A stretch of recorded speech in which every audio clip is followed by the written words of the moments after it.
Hello and welcome back to Deep Sleep Creep's YouTube channel. Today, for this Halloween special, we will do a compilation of October horror stories to catch up on some videos you may have missed this month. So get comfortable and let's begin.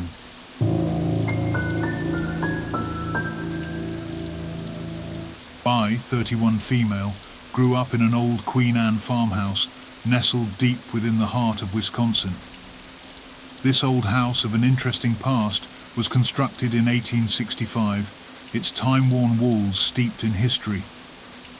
During World War II, it had served as a sanctuary for weary soldiers, a halfway house for those returning home from war. With that said, beneath the charm and history of this house, I was disturbed growing up by living in it. For me, it was a never-ending nightmare. In that house, odd occurrences became our unsettling routine. Radios would inexplicably adjust their volume, pictures would cascade off shelves, and my bedroom door seemed possessed by some unseen force, refusing to stay shut unless secured with a latch. Eerie voices would often emanate from the next room, leaving us bewildered when we found it empty. And then there was the landing on the staircase leading to the second floor. It would always be cold no matter what temperature the house was. It didn't matter if we were sweating our butts off from the summer heat or if it was winter. It would always stay cold. Weird phenomena continued to haunt us. The entire house would shake as though struck by an invisible force, with a resounding boom that echoed through the walls. An enigmatic banging noise would erupt within the ceiling, traversing the expanse of the house in mere seconds, too rapid to be attributed to any creature. It felt as if the very foundation of the house was controlled by unseen spirits. Outside, a weird cherry tree that stood in our backyard. It grew to a towering height, matching the 3 stories of our home. And then, there was the peculiar presence of a young woman, her hair like strands of gold, draped in a flowing white gown. She appeared frequently in the front hallway, unsettling our guests with her ethereal presence. These were just a few examples, to say the least, of the eerie occurrences that plagued our home. One day, during my middle school years, a friend named Jasmine came over. The timing couldn't have been worse. Jasmine was grappling with her mother's recent passing and suffering abuse from her father. She had, understandably, been spending a lot of time with us. Jasmine was very emotional and vulnerable, so as a distraction, we decided to play with her Ouija board. We were severely unprepared for what unfolded. The séance spiraled into chaos, and I can barely recall the precise events. What remains vivid in my memory is the look of despair in Josie's eyes as she pressed her switchblade against her throat, its blade threateningly close to her skin. Fear coursed through me, and I attempted to say something, anything. But at that very moment, the bedroom door swung open with an unnerving force, toppling the chair that had barred it shut. It slammed shut once more, as if controlled by some malevolent presence. Simultaneously, the lamp on my nightstand was propelled across the room, shattering against the opposing wall. I stammered, my voice trembling, and asked Josie what the hell she's doing. All she could manage to utter was, "I can't move." The nightmarish incident left us shaken and terrified. We never dared to speak of it again, burying the memory deep within our minds as possible. Very rarely can I recall whether presence in that house had genuinely terrified us and what exactly happened that night.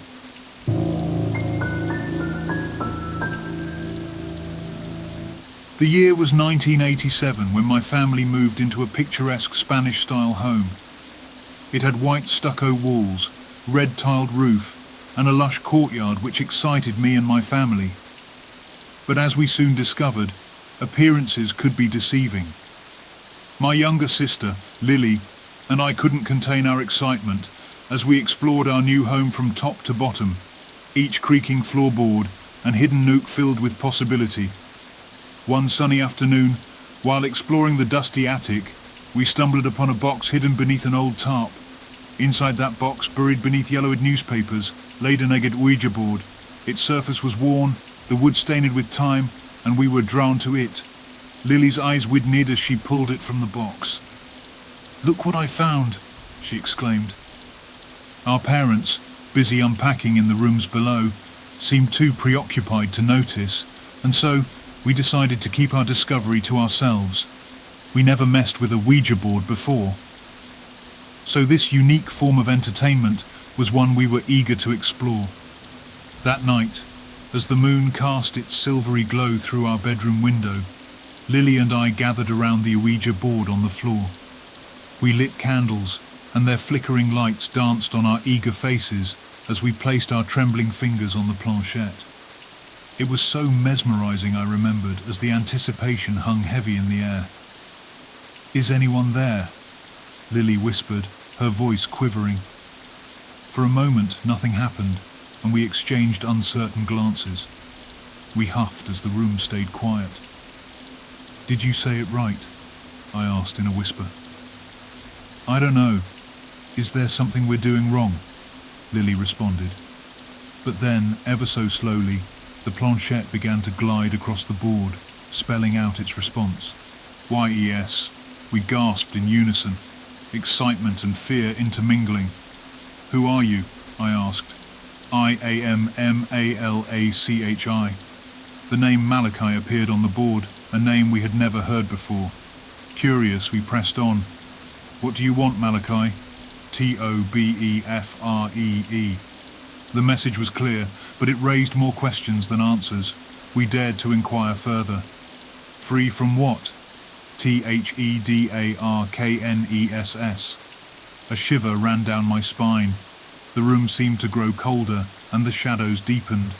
We knew we were in the presence of something unnatural, but our fear kept us locked in place. "How can we help you?" Lily asked, her voice quivering. "MINE. The cryptic response sent a chill through our bones. Mine? What was that supposed to mean? Our questions went unanswered as the planchette moved with increasing urgency. NOW.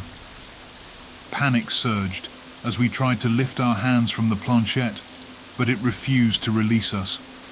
The room plunged into darkness, the candles extinguishing themselves, and the air grew heavy with a malevolent presence. "Malachi, stop!" I pleaded, but our words fell on deaf ears.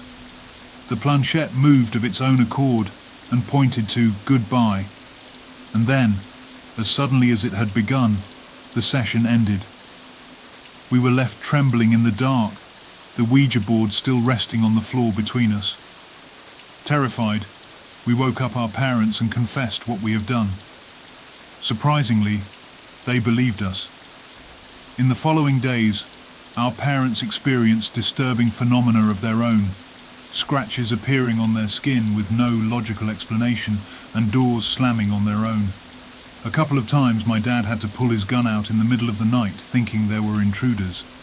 But every night he got up, he checked that the doors and windows were still locked. Fear took hold, and our once beloved home became a nightmare. Desperate to rid our home of the malevolent presence, we called upon a medium to contact the spirit. The séance started in the living room during the day and turned into a nightmarish ordeal as the medium was possessed by the spirit. In a chilling voice, the demonic spirit spoke, delivering a message that sent shivers down our spines. "I will never leave," it hissed. "This house is mine."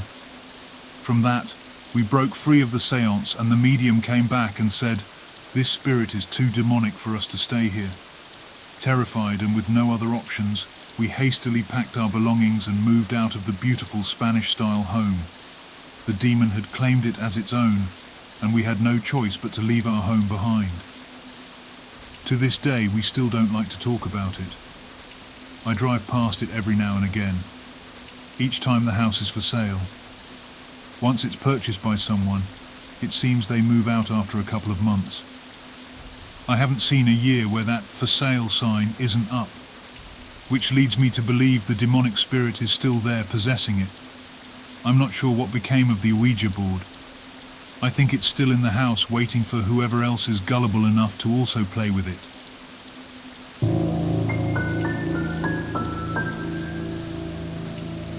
The year was 1975, and our family had never been well off, to say the least.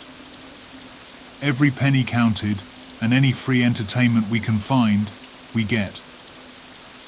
Needless to say, we used our imaginations a lot of the time. It all started one hot summer afternoon when my mum took our family to an estate sale. My twin brother Alex, my little sister Emily and I roamed the cluttered old house, filled with memories of the old owners who lived there. And there, on a table in the corner, lay an interesting find, a Ouija board. I picked it up, feeling the worn wood and tracing the letters and numbers etched into the surface. Its price tag read, "Free," which was rare in those times. I glanced at Alex and Emily, their faces interested in it as well. We asked our mum if we could take it, and after a moment's consideration, she agreed. That night arrived when our parents were out for a work meeting, leaving the three of us alone in our small, dimly lit house. As the sun dipped below the horizon, casting shadows, we gathered around the Ouija board. The air grew thick with anticipation, and I couldn't help but feel a mix of excitement and curiosity. With our hands placed lightly on the planchette, we began to ask questions. At first, it was all fun and games, our laughter echoing through the quiet house as we were messing with each other. I accused Emily of moving the planchette, and Emily accused me. It was all fun and games, so we thought. But as the planchette started moving on its own, spelling out answers, our smiles faded, replaced by wide-eyed astonishment and unease. "Who are you?" Alex asked, his voice trembling. "Agnes. The name Agnes appeared on the board. None of us knew an Agnes, which creeped me out even more. "What do you want, Agnes?" Emily whispered, her voice barely audible. "Free. I looked at my brother and asked, "Free?" Then the planchette pointed to yes. "Free from what?" My twin, Alex demanded. His voice had a subtle quiver to it. "Vengeance." A heavy silence hung in the room. I had a knot in my stomach. It felt like I was going to throw up. I was so nervous. Agnes sought vengeance, but for what? We dared to ask, vengeance for what? Forbetrayal. The Ouija board's answers became increasingly cryptic, and fear tightened its grip on us. The atmosphere grew colder, and a draft swept through the room, extinguishing the candles. In the darkness, we felt a presence, an icy breath on our necks, and the planchette moved with an unnatural force, spelling out NOW. Panic surged through us, but the room remained shrouded in darkness. Desperate to end the session, we tried to lift our hands from the planchette, but it clung to our fingers like a vice. We were trapped, our bones stiff, and our fear intensified as we heard a sinister whisper in the shadows. AGNESISFREE. The room plunged into a chilling silence, and the planchette dropped to the board, motionless. Our hearts raced, and we exchanged horrified glances. We had unwittingly unleashed Agnes, and we knew that whatever vengeance she sought was no longer bound by the past. In a desperate attempt to rid ourselves of the malevolent spirit, we decided to burn the Ouija board. We watched as the flames consumed it, hoping it would bring an end to the nightmare. But the fire didn't purify the board.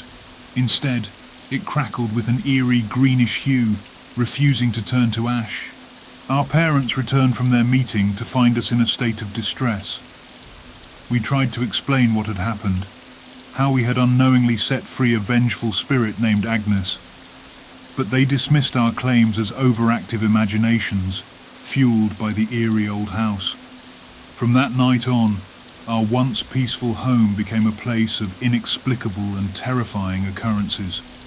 Doors slammed shut on their own, eerie whispers filled the air, and chilling apparitions haunted our dreams.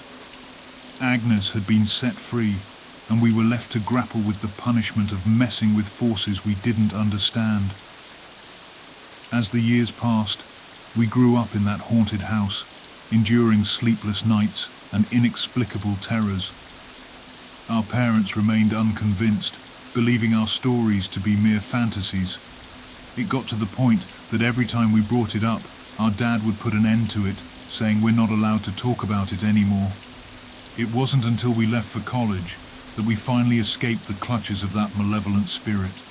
But even now, the memories of those horrifying nights continue to haunt us, a testament to the chilling power of the Ouija board and the vengeful spirit we had unwittingly unleashed. So if you find a Ouija board that's free, there is probably a good reason why it's free. Don't mess with a Ouija board. It's not worth it.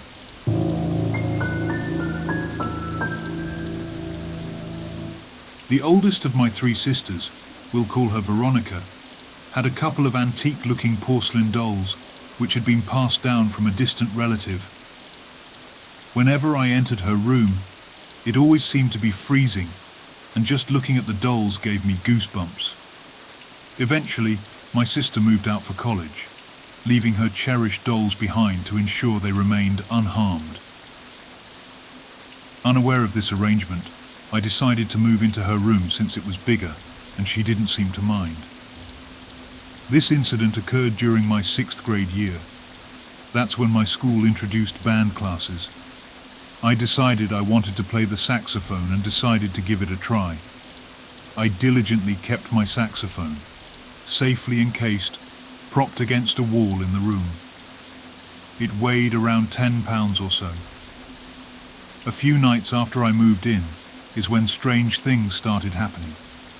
The creepiest of the dolls, a dark-haired figurine donned in a sinister red dress, shifted, causing my saxophone to topple over.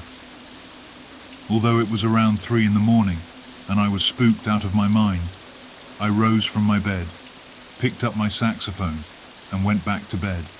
The night after, a similar situation happened, yet this time, the saxophone was forcefully propelled 5 feet into the center of my room. Following this, my fan that was always on low setting every night abruptly stopped its spinning, and almost immediately, all the papers and homework strewn across my desk flown off into a chaotic frenzy. Terrified, I quickly restored order in my room before mustering the courage to return to sleep. Luckily, I had a TV in my room, so I turned that on, so I can distract myself from what happened that night. I kept glancing over at the dolls, and I could swear one of them was staring at me, while the others just looked in my general direction. That one doll just seemed to have hate behind its eyes. I know it sounds crazy, but that night it was difficult to sleep. The nights that followed were equally unsettling. I would consistently awaken around 4 in the morning, sensing an unseen presence sitting at the edge of my bed, gently stroking my hair.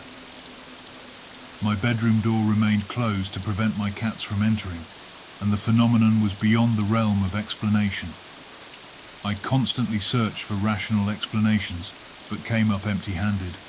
Eventually, we decided to relocate the dolls to our basement. Finally, the room I slept in was peaceful, and I didn't have any strange experiences after that.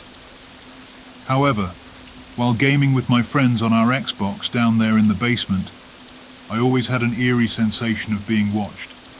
Strangely, the unseen force started toying with my hair, and on one occasion even a friend who visited claimed she got grabbed out of nowhere and by nobody. We have since moved away, and I have no idea where the creepy dolls ended up. Nevertheless, I am immensely relieved that they are no longer a part of my life.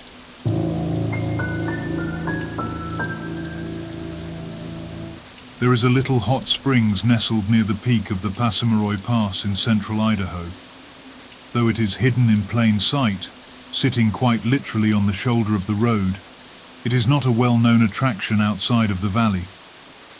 But the local ranchers are quite familiar with Barney Hot Springs. It's not unusual to drive by on the weekends and see several families enjoying the water.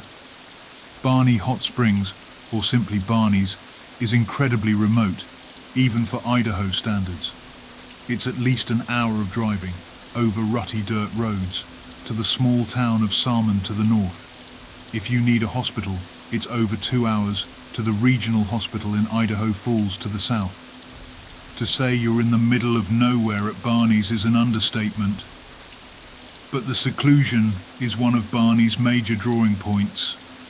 That, and the odd abundance of tropical fish swimming in the year-round warm waters. You can sit back, relax, and take in the surrounding views of the mighty Rocky Mountains with little in the way of distraction. But Barney's isn't all it seems to be on the surface. An event 40 years ago turned this little hot spring from a local retreat to a local nightmare. They had crested the Passamaroy Pass and were coming down into the Little Lost Valley. As they approached Barney Hot Springs, standing in the middle of the road, was what looked to be a child. Bringing the truck to a stop, they soon realized in horror and fascination what was before them. It was not a child, but an odd, humanoid creature. Its body was slim, with long, slender limbs and a squat little torso. The head and eyes were large and amphibian-like. It was not standing any taller than a preschooler. They could see its green skin shimmer in the brilliant midday sun. Dripping with water, it was clutching a large bundle of what could only be described as hundreds of eggs. The creature watched the truck come to a stop, then awkwardly walked over the rest of the road and down an embankment. It was obvious from the trail of water it left behind that it had just come from Barney Hot Springs. On the other side of the road was a small stream hidden in dense willow bushes. No sooner had the creature disappeared, the two truckers were driving away as fast as their Cummins engine would take them. My mum and a few regulars at the cafe took in the man's story with silent, somber expressions and comforting head nods. This wasn't the first time strange things had been witnessed in the Little Lost Valley. Of course, a frogman carrying his brood certainly was the most unique story they had heard in a long time. The regulars told the trucker not to get too worked up over the incident, as it could have been the autumn sun playing tricks on their eyes. The reassurance seemed to calm the men. They finished their coffees in a few quick gulps and headed out the door. My mum and the regulars had a good chuckle over the men's story and went on with their day. The following morning, on October 28th, one of the largest earthquakes ever recorded in Idaho struck the area. The Bora Peak earthquake was a magnitude 7.5 and could be felt hundreds of miles away. It destroyed farm infrastructure, roads and bridges. It even killed 2 children on their way to school when a brick building in Challis, Idaho, collapsed on top of them. It was a horrific and frightening day for everyone in Idaho. Barney Hot Springs was not far from the earthquake's epicenter and did not escape its wrath. A couple passing visitors near the springs that morning watched in amazement as the water drained into the earth, leaving behind a stinking, mucky hole. Minutes later, to their further astonishment, the water came splashing back into the depression, but was now boiling hot. It was a truly bizarre geologic event to see. The boiling stopped immediately after the earthquake ceased, and the water at Barney's quickly cooled. It's now more of a warm springs, having permanently lost about 15 degrees of temperature after the earthquake. The frogman has been seen a handful of times since that initial sighting, always near Barney's and almost always standing in the road. I like to think the frogman was just a doting parent getting their babies out of harm's way before the earthquake struck and annihilated everything in the hot springs. Barney Hot Springs is still a widely popular spot for the locals. No one seems to be bothered by the idea of sharing the water with a little odd amphibian man and his family. Someone even reintroduced the tropical fish after the boiling incident killed all of them. It remains just one of the many weird stories to come out of the Lost Rivers area of Idaho, where I grew up.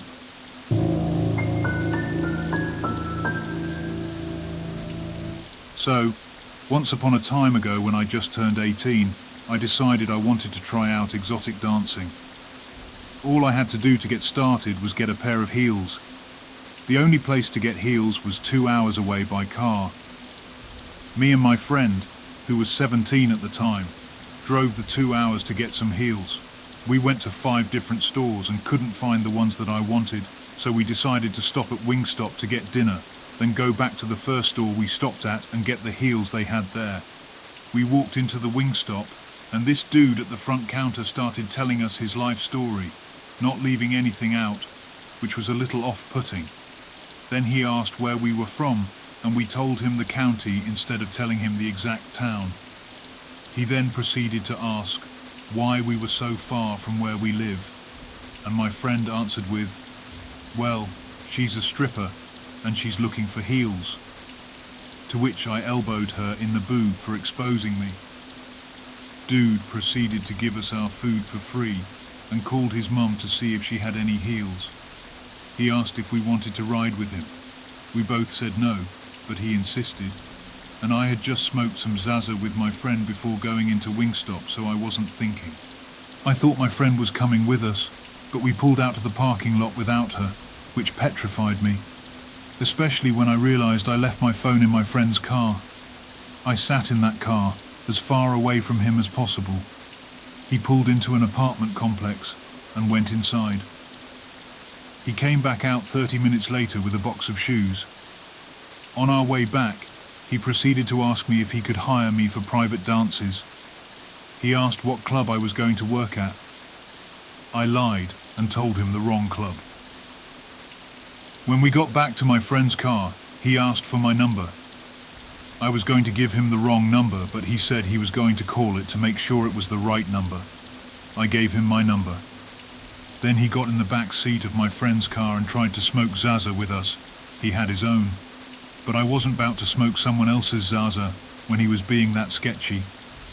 So I texted my cousin and told him to call me and tell me that my grandma was dying in the hospital. I'm not proud. Dude got out of the car and went back to work, and my friend pulled out of the parking lot and parked somewhere else so we could eat our food.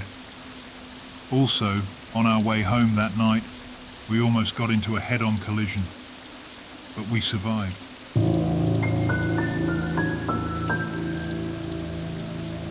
My friends, Mark, Andrew and I, had always been drawn to paranormal stories. As every sleepover it seemed like we'd only watch Ghost Hunters. It was the winter of 2005 and we had received the perfect Christmas gift, ghost hunting equipment. Eager to test our newfound tools, we decided to explore an abandoned house in our neighbourhood, a place that had long been rumoured to be haunted, the notorious Miller's Mansion. As we approached the old, decrepit structure, the atmosphere felt nice and spooky, which excited us even more. The moon cast eerie shadows over the warped wood and cracked windows. With flashlights in hand and EMF detectors at the ready, we entered the building. Since the front door was locked, we had to enter through the broken slider door in the back. The moment we stepped inside, a palpable sense of unease washed over us. The air felt thick and grew creepier by the second. Dust particles moved in our flashlight beams as we cautiously ventured further into the darkness. The house was a maze of decaying wallpaper, broken furniture and cobwebs that clung to our faces like ghostly fingers. At one point, I accidentally breathed in a cobweb through my nose. There were that many of them. Every creaking floorboard and distant rustle gave us goosebumps. But our excitement outweighed our fear. We were determined to capture evidence of the supernatural. As we explored room after room, the ghost hunting equipment remained eerily silent. It seemed that the rumours of Miller's Mansion were nothing more than urban legends. Disappointment gnawed at us, and our initial enthusiasm waned. Just as we were about to give up and leave, Mark's EMF detector suddenly sprang to life, its lights flickering wildly. We gathered around him, hearts pounding, as the device's screen displayed an inexplicable surge of electromagnetic activity. Andrew gasped, his voice trembling. "Is there someone here with us?"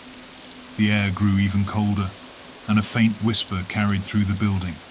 A chilling, almost mournful voice that seemed to echo from the very walls themselves. "Get out!" My heart raced as I realized that our ghost hunting expedition had taken a terrifying turn. We had stirred something in the miller's mansion, something that did not want us there. But curiosity got the better of us, and we moved on. We followed the EMF detector's erratic readings to the basement, which I don't know how, just seemed darker. The stairs creaked ominously underfoot as we descended down the stairs. Our flashlights revealed a horrific scene. An ancient, rusted cage hanging from the ceiling, chains draped ominously beside it. A chilling gust of wind swept through the basement, killing our flashlight's light. In the darkness, we could hear whispers, soft and insidious, that seemed to come from all directions. We told you to leave.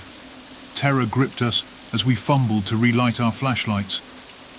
When the beams finally pierced the darkness, our ghost hunting equipment was gone. The EMF detector vanished without a trace. Panic welled up within us as we realized that we were trapped in this malevolent place. Suddenly, the room was illuminated by a ghostly figure, a woman with hollow eyes and long matted hair. She floated toward us, her voice a mournful wail. "You should never have come." In that moment, our regret for venturing into Miller's mansion consumed us. We had awakened a vengeful spirit, and there was no escape from the nightmare that had become our reality. Without looking back, we ran out up the stairs and broke through the front door. We never found our equipment, and we never stopped thinking about that house. We were all lucky to make it out safely with only scratches, but we never went back there and stopped watching ghost shows. We never told our parents what we experienced either.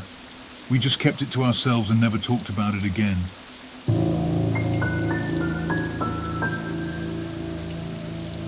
Growing up, I had always been fascinated by ghost stories and the supernatural. The year was 1999, and my friends and I were on the hunt for an adventure where we would be able to experience some hauntings of our own. Little did we know that our hunt would lead us to the most creepiest house in our small town, called the Henley house.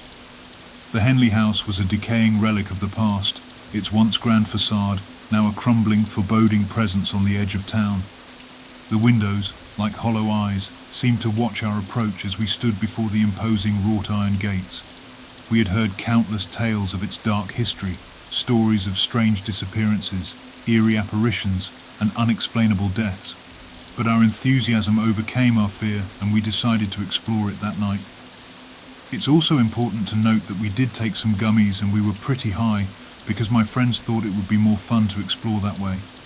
But I swear what we experienced was real.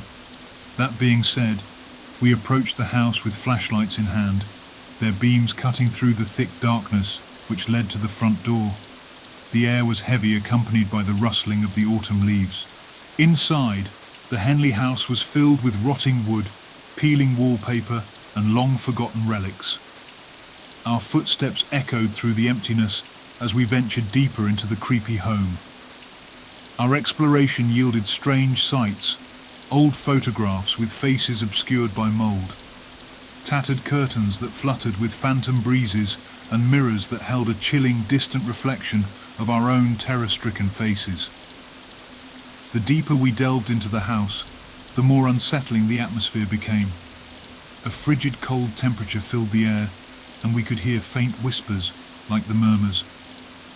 "Leave," they seemed to say, their voices echoing in the silence. We pressed on, determined to experience anything abnormal within the Henley house. It was then that we stumbled upon a room unlike any other, a room painted with a sickly green light. The walls were painted in red with witchcraft symbols, and in the center of the room stood an old broken mirror. The moment we gazed into that mirror, our world turned upside down. The room seemed to warp and twist around us, and we were plunged into a nightmarish realm where reality blended with the supernatural. What we assumed were the apparitions of the past owners materialized before us. their anguished faces contorted with torment. "Free us!" they begged, their voices a haunting chorus that reverberated through our very souls. But we were powerless to help them as they were trapped in the Henley house. Desperation gnawed at us as we realized that we had trespassed into a realm beyond our understanding, a realm where the living and the dead were entwined. With a jolt, we were violently expelled from the room, the mirror's green light fading into darkness. Gasping for breath and trembling with fear, we stumbled out of the Henley house, our hearts heavy with the knowledge that we had encountered something far beyond our control. The horrors of that night haunted us for years, and we never spoke about it again. Since that day, the house has burned down in a mysterious fire, which was odd because no one has owned that house for decades. The police seem to think it was a couple of kids playing with fire which caused it to burn down. But despite that theory, there was nothing to prove otherwise. No lights or matches, just a burned down home. But we are relieved to know that no one will ever explore there again, and that makes us very happy. We hoped that the burning down of the house would release the poor souls, but again, we can only hope.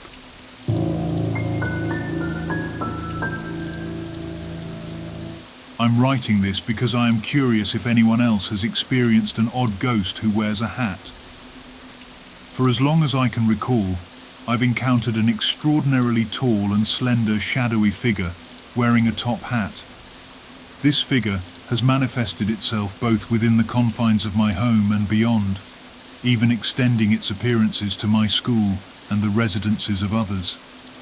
These sightings have ranged from glimpses of this figure briefly peeking out from behind trees or buildings during broad daylight, also to creepy encounters, such as when I was using the bathroom at school, I witnessed only its feet lurking outside the closed stall door. Despite the encounters, this shadowy entity remains featureless. It was made up only of pure darkness, similar to a silhouette cut from obsidian in the shape of a person. While most sightings occur indoors, he occasionally positions himself behind my bedroom door or paces the hallway during the night. On several occasions, I've managed to catch faint glimpses of his presence closely trailing behind me in my reflection when passing mirrors or reflective surfaces.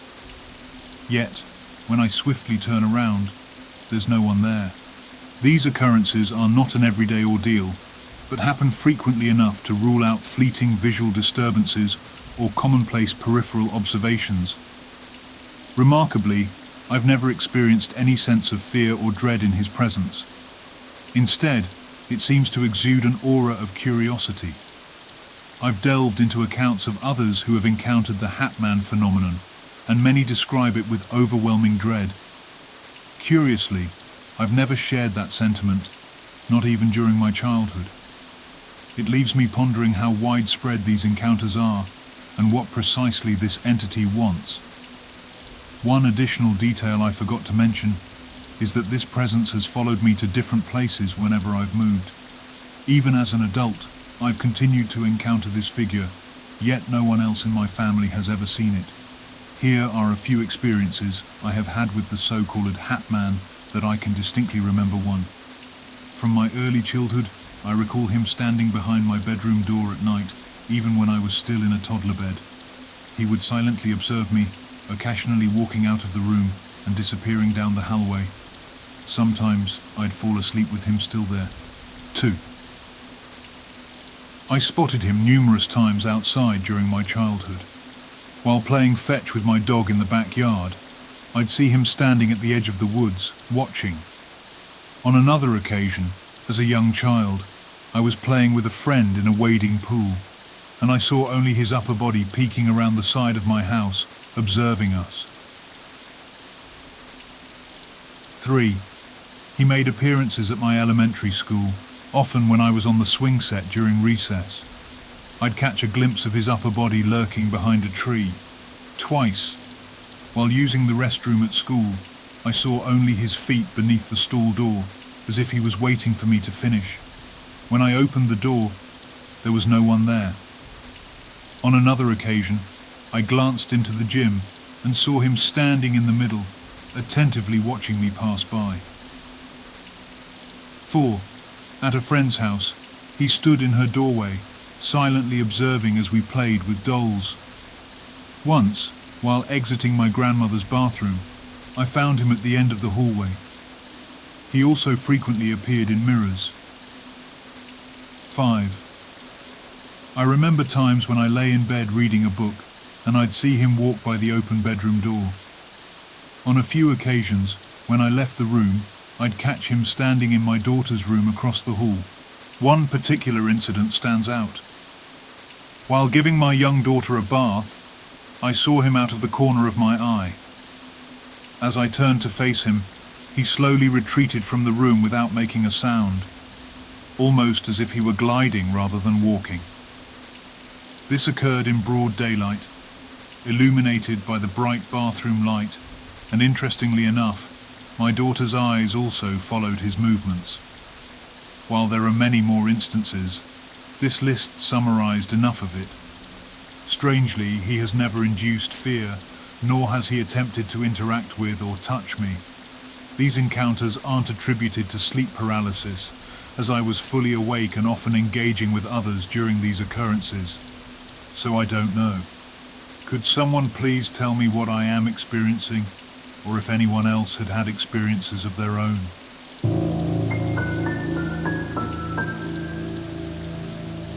This story originates from my friend's grandfather, dating back to the 1960s in California. Let's call him Joseph. Joseph, a hard-working taxi driver, dedicated long hours to support his family and had recently returned from Vietnam. One day, as he was driving along a tree-lined road, he spotted a man on the side of the road, raising his old thumb, seeking a ride. Joseph, being a kind-hearted person, halted his cab to offer the stranger a lift.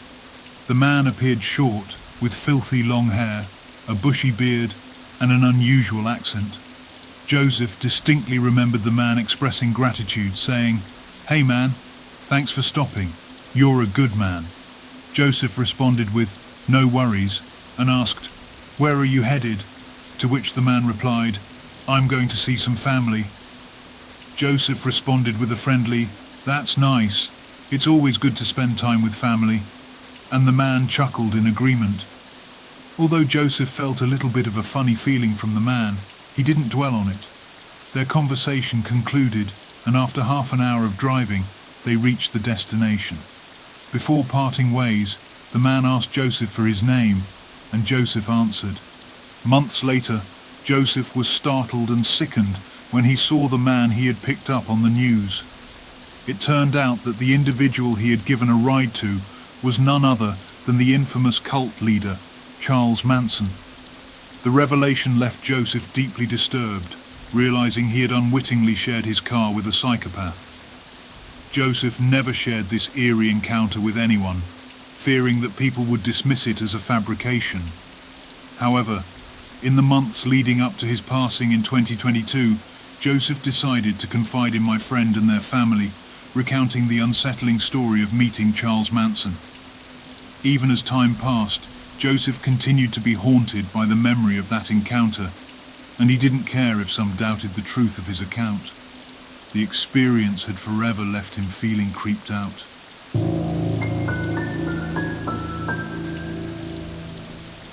This happened when it was October 2012, I think, and it was while I and a couple of my friends were in middle school.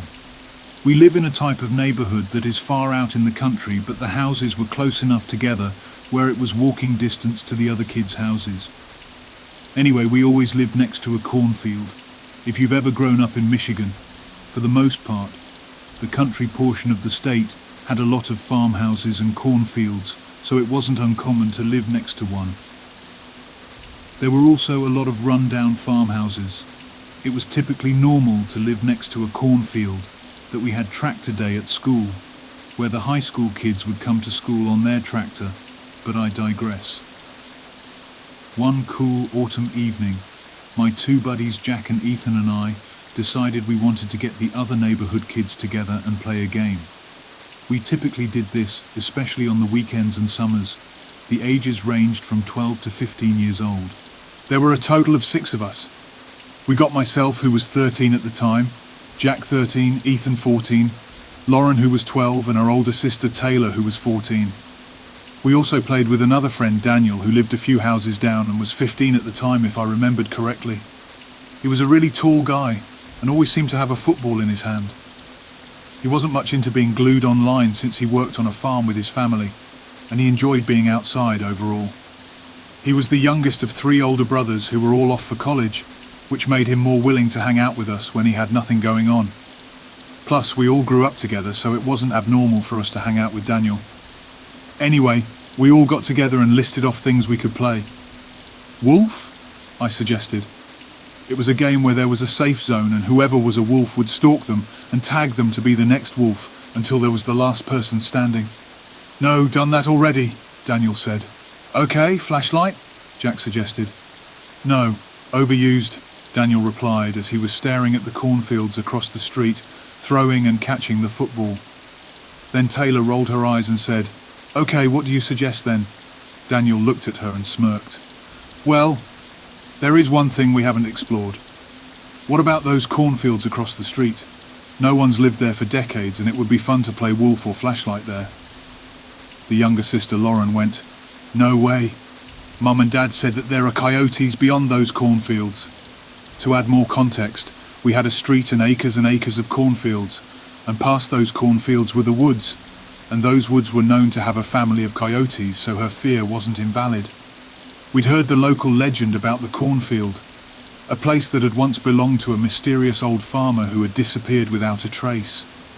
No one had tended to the land in years, and it was said to be haunted, though no one really knew why. It was Daniel who filled us in on the rumours and urged us to explore it. Guys, have you ever wondered what's out there? I mean, it's just across the street and it's perfect for what we want to do, he mused, his eyes gleaming with curiosity. Taylor and Lauren rolled their eyes and said, Forget about it, we're going home. You guys have fun. I guess after that night I understood why guys lived longer than girls. Anyway, Jack and Ethan and I shared a glance, and I couldn't help but feel a surge of adventurous excitement. Our weekend get-togethers usually involved video games or biking around the neighbourhood, but this idea of exploring the cornfields was much more fun and adventurous for this October month. All right, let's do it, Ethan declared with a grin. We'll bring flashlights and play a game of flashlight tag. It'll be dope. We waited for night time to roll around because that's the only way you can really play that game. As the sun dipped below the horizon, casting long shadows across the neighbourhood, we sneaked into the cornfield, our hearts pounding with a mix of anxiousness and excitement. The cornstalks surrounded us, towering like sentinels, their rustling leaves creating a chorus of eerie whispers in the fading light. We began our game of flashlight tag, darting and dashing among the rows of corn.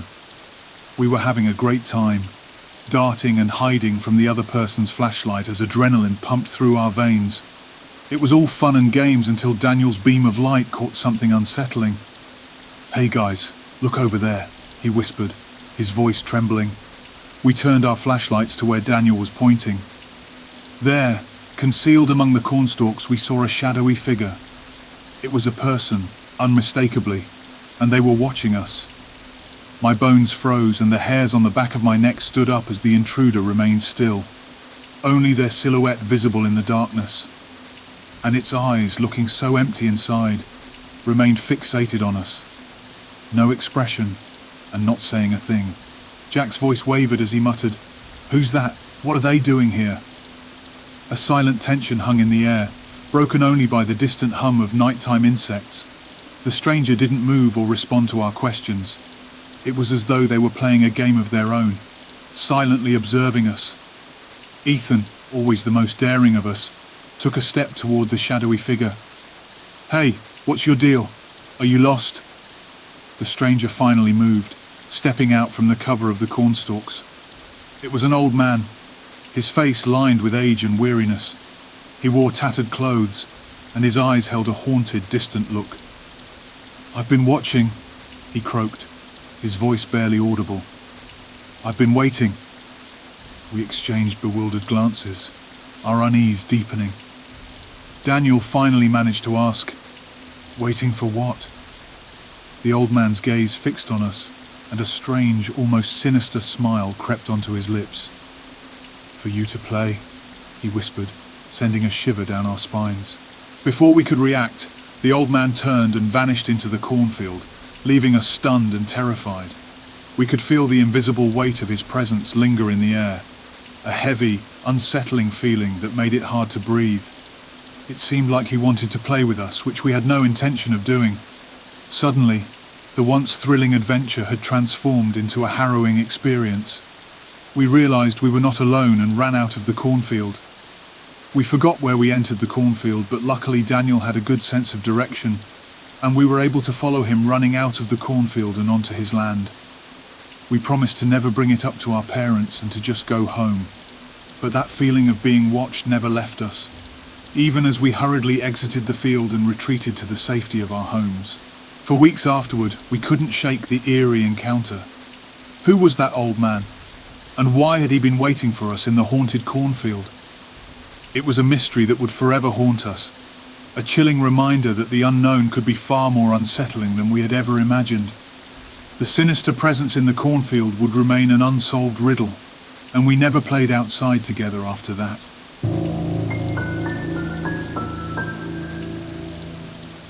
This all went down in 2016, right after my brother moved out of our apartment. I was alone and it was my day off, which doesn't happen often. Now it's important to know that I suffer from pretty bad anxiety. That's important to understanding why everything felt even more terrifying. I was just minding my own business when someone knocked on my door. No one ever came to visit me, and that alone sent my anxiety levels skyrocketing. But I answered the door, and it was the lady who lived in one of the basement apartments.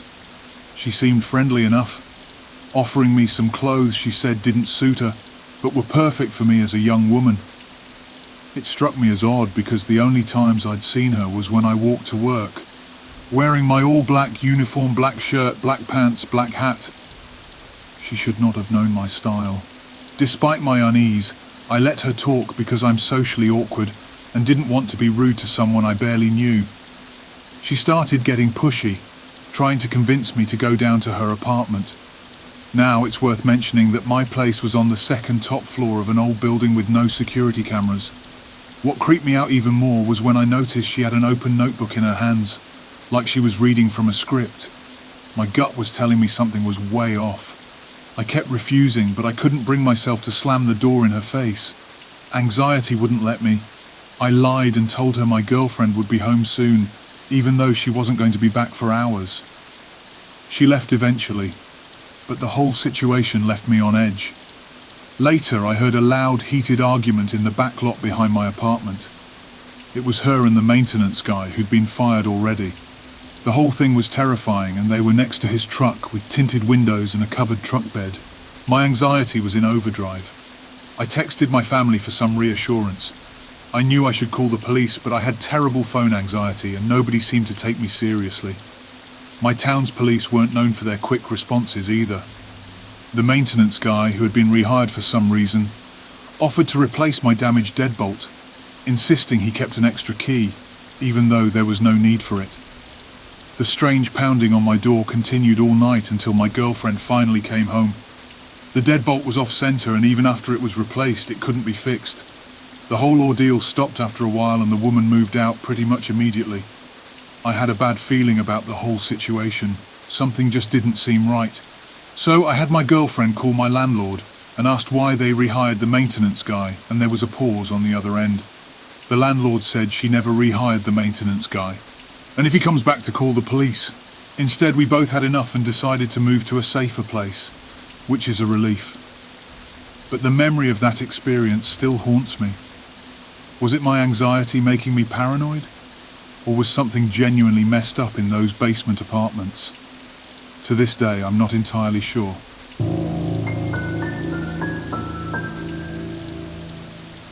I've been holding on to this bizarre experience for a while, not wanting to make a big deal about it.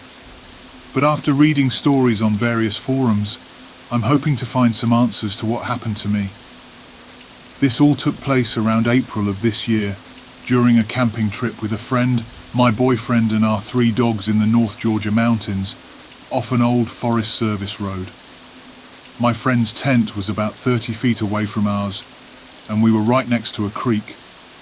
Let me provide some context. I'm an experienced backpacker, well acquainted with the usual nighttime sounds of the wilderness. Rustling leaves, snapping twigs, the chorus of cicadas. All these are part of my world. I'm not typically spooked by the outdoors, except when it comes to the potential presence of other humans, a concern that often poses a safety risk to solo female travelers. That night, however, was an exception. After we made our meal over the campfire and had a couple of drinks and chatted about life, we went to bed. The sun was setting, and we were able to see the stars, so I went to sleep almost immediately once my head hit the pillow in our tent. I awoke in the dead of night, seized by an inexplicable, all-encompassing dread. It was a sensation I'd never encountered before. Glancing at my phone, the time was around 3:30 to 4 a.m. My bladder was aching and I faced a decision. Either brave the chilly night and put on my hiking boots to head outside, or endure the discomfort until dawn. Waking up the dogs was not an option, as they'd insist on joining my nocturnal adventure. Still inside the tent, I was struck by an odd noise. It wasn't a melodic hum. Instead, it was a disconcerting, low-pitched drone that seemed to resonate throughout the campsite, the surrounding forest, and even within me. This eerie hum had a unique noise featuring 2 distinct tones. It started with a relatively higher pitch before switching to a lower one, repeating in a ceaseless loop without pause. It wasn't a faint or distant sound. It blanketed the entire wooded expanse. I strained my ears but couldn't discern it as an animal, a person, or any machine I'd ever heard. If this was an odd cricket, as an example, the noise would have paused and wouldn't go on a never-ending loop. My pressing need for a bathroom trip left me with no choice. I hastily and quietly slipped on my hiking boots and hushed my dogs, instructing them to stay put. My boyfriend, oblivious, remained fast asleep. I unzipped the tent, emerging into a world blanketed by an eerie, dense fog. It was as though the fog resided within my vision, rather than in the air itself. My sight was enveloped in obscurity, leaving me virtually blind to my surroundings. Meanwhile, the 2-tone humming escalated to a deafening level. I ventured about 5 feet from the tent, taking care of my urgent business, but I was in no hurry to explore further. The strange fog and relentless humming kept me firmly tethered to my campsite. I hurriedly retreated to the safety of the tent, burying myself within my sleeping bag. A sweatshirt over my head helped muffle the mysterious sound. The dogs, on edge, raised their heads and growled a few times, although this wasn't entirely out of the ordinary during our camping trips. Throughout the bizarre episode, I never spotted any figures or lights within the shrouded woods, but I wasn't actively searching for them. I was trying to ignore the unnerving experience. To this day, I remain haunted by the memories of that night and the unexplainable humming that resonated through the heart of the wilderness. Has anyone else encountered such a weird humming in the wilderness?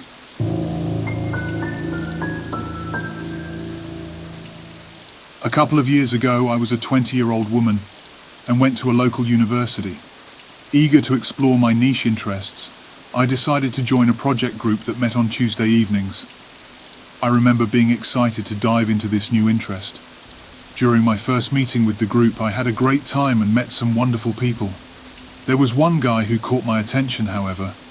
He didn't say much, but kept sneaking glances in my direction while we worked on our project. I didn't think much of it, and attributed his silence to shyness and brushed it off as no more than social awkwardness. I continued to engage with him as I did with the others, assuming he was just one of the diverse personalities one might encounter at a university. Even though I went out of my way to try and be friendly to him, he still would not speak or say anything to me. He instead would just stare at me with a blank expression. Again, I just brushed it off. As the meeting ended, I said my goodbyes to the group, looking forward to our next gathering. I also said goodbye to the quiet guy who stood nearby. Feeling optimistic about our project, I turned to leave the building and head home. As I walked away from the group, I noticed that the same guy had separated from the others and was walking closely behind me. In an effort to be friendly and put my unease to rest, I mentioned, "Oh, I'll be heading down that road. So, I'll say goodbye now and see you next time." Despite my attempt to engage him, he remained silent and continued to creepily walk behind me. While my discomfort grew, I reasoned with myself, hoping that he simply lived in the same direction as I did and had no harmful intentions. Sadly, my programming of being polite and nice to scary men was kicking in. I was getting more and more creeped out, but at this point, I was more so getting annoyed because I wanted to walk alone and listen to music. Anyway, after saying nothing and still being quiet, he now walked right next to me without saying anything. I didn't know what to say or do, so I just stayed silent because I tried talking and being friendly with him before, and that got me nowhere. We were both headed towards a common student area. I decided to keep walking until we reached a hardware store not far from my home. I also contemplated maintaining a friendly demeanor, fearing that any perceived unfriendliness might anger him and cause the situation to potentially get worse. He continued to walk in silence alongside me, and by the time we arrived at the hardware store, nearly 20 minutes had passed. In an attempt to shake him off, I said, "Well, I've got a lot of errands to run, so I'll say goodbye." I entered the store, and I saw him hesitate and confused at the entrance, yet he didn't follow me inside. I breathed a sigh of relief, dashed around the store's aisles for a while to kill time, and then noticed him crossing the end of one of the aisles, inside the store. I picked up a random item and proceeded to the cashier with a vague plan to explain the situation. However, being naive held me back, meaning I was worried about overreacting and getting an innocent, socially awkward guy into trouble when he really meant no harm. I paid for my item, and as I left, I saw him waiting at the exit. This time, I walked past him without saying a word. I decided to head straight home, convinced that my male roommates would be there to help. At the time, I lived in a co-ed dorm, so it was a mix of males and females in a resident hall. The guys would usually be deep into gaming by this time of night, so I figured it was my best chance at losing him. In hindsight, though, disclosing my address was risky, but in the moment I was overwhelmed with fear. I refrained from using my phone, fearing that making a call might trigger him into an angry rage or trigger him in general. He continued to walk beside me, and we power walked to my house. Upon reaching my front door, I realized that none of my roommates were home. Panic set in as I became aware of my situation. The silent stranger trailed me as I approached the door. What happened next played out in my mind in various terrifying scenarios. I knew I had to get inside and lock the door at any cost, so I decided to shock him. I held my keys ready in my hand, turned them in the lock, and then spun around. I wrapped my arms around his neck, exclaiming loudly, "Thank you so much for walking me home. It was so nice to meet you." I kept up the act, being excessively friendly and hugging him tightly. He was taken aback for a moment, and I swiftly disentangled myself, slipped inside and slammed the door shut before he could react. After I made it upstairs and looked through the window, I saw him return to the road, where he stood for a while before eventually walking away. I never saw him on my street again, and for some unknown reason he didn't return. I couldn't understand his intentions, but the entire encounter was incredibly bizarre. It left me feeling anxious and cautious about revealing where I lived. Almost overnight, I transitioned from being open and friendly to vigilant and private.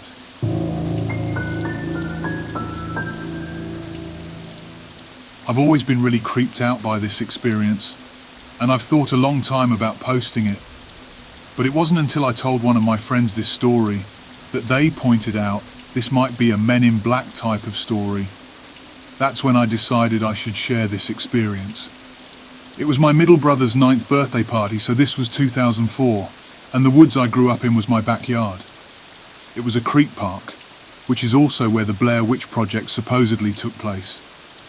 My brother's birthday party was a pirate theme party, and my mum had given us chocolate coins for treasure. I don't really remember why, but all the boys at the party, myself and my mum, walked through the woods before having cake.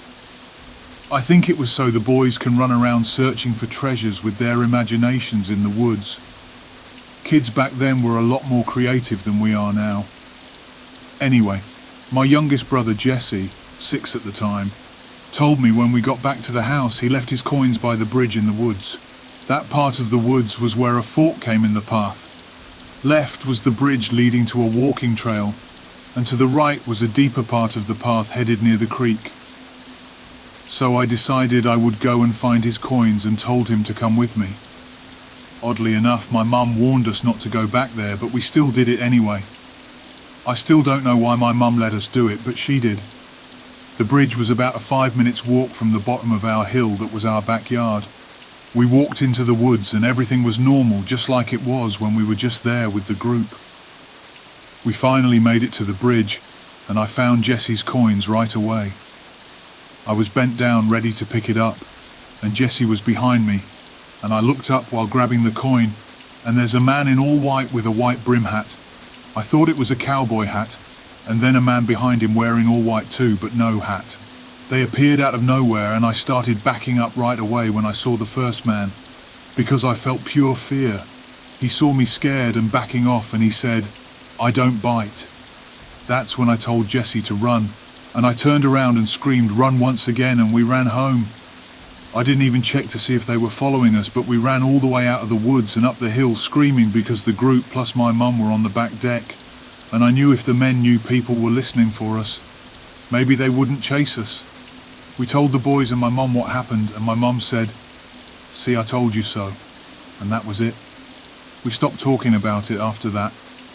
I understood my mum didn't want to scare the kids, but even after the party she didn't want to talk about it. It was so scary, and they truly came out of nowhere and just appeared. My brother remembers this as vividly as I do. Has anyone ever encountered men in all white in the woods? I never really knew what this all meant, but it was so creepy, and this is probably the best place to try and figure it out. Thanks for listening.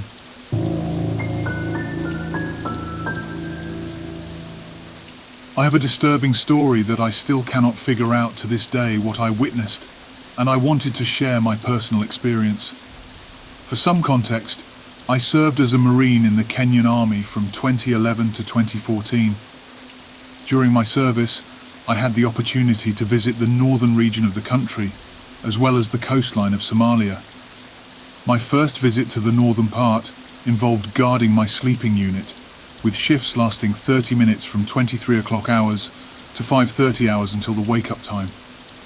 During one such night, while I was on a short break, the walkie-talkie I'd started making a strange noise.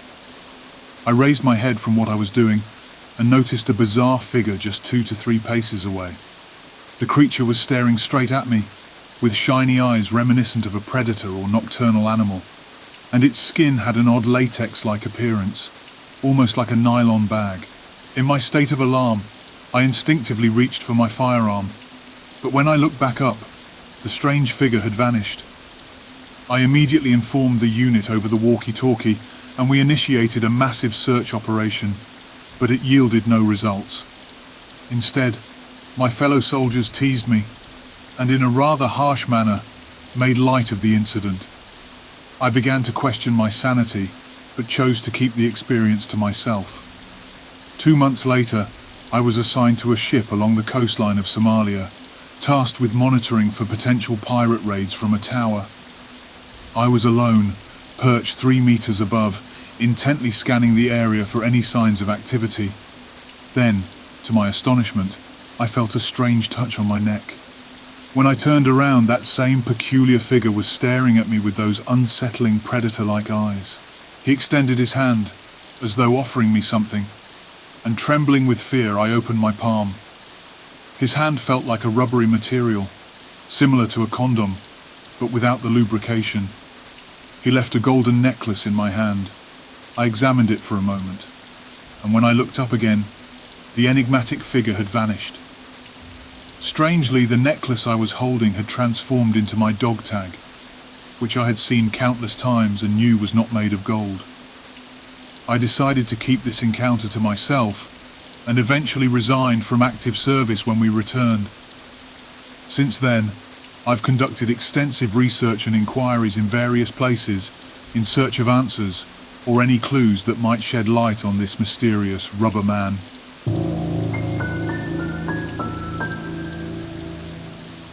I can vouch for the fact that this story is entirely true, even though most people I've shared it with in real life find it hard to believe.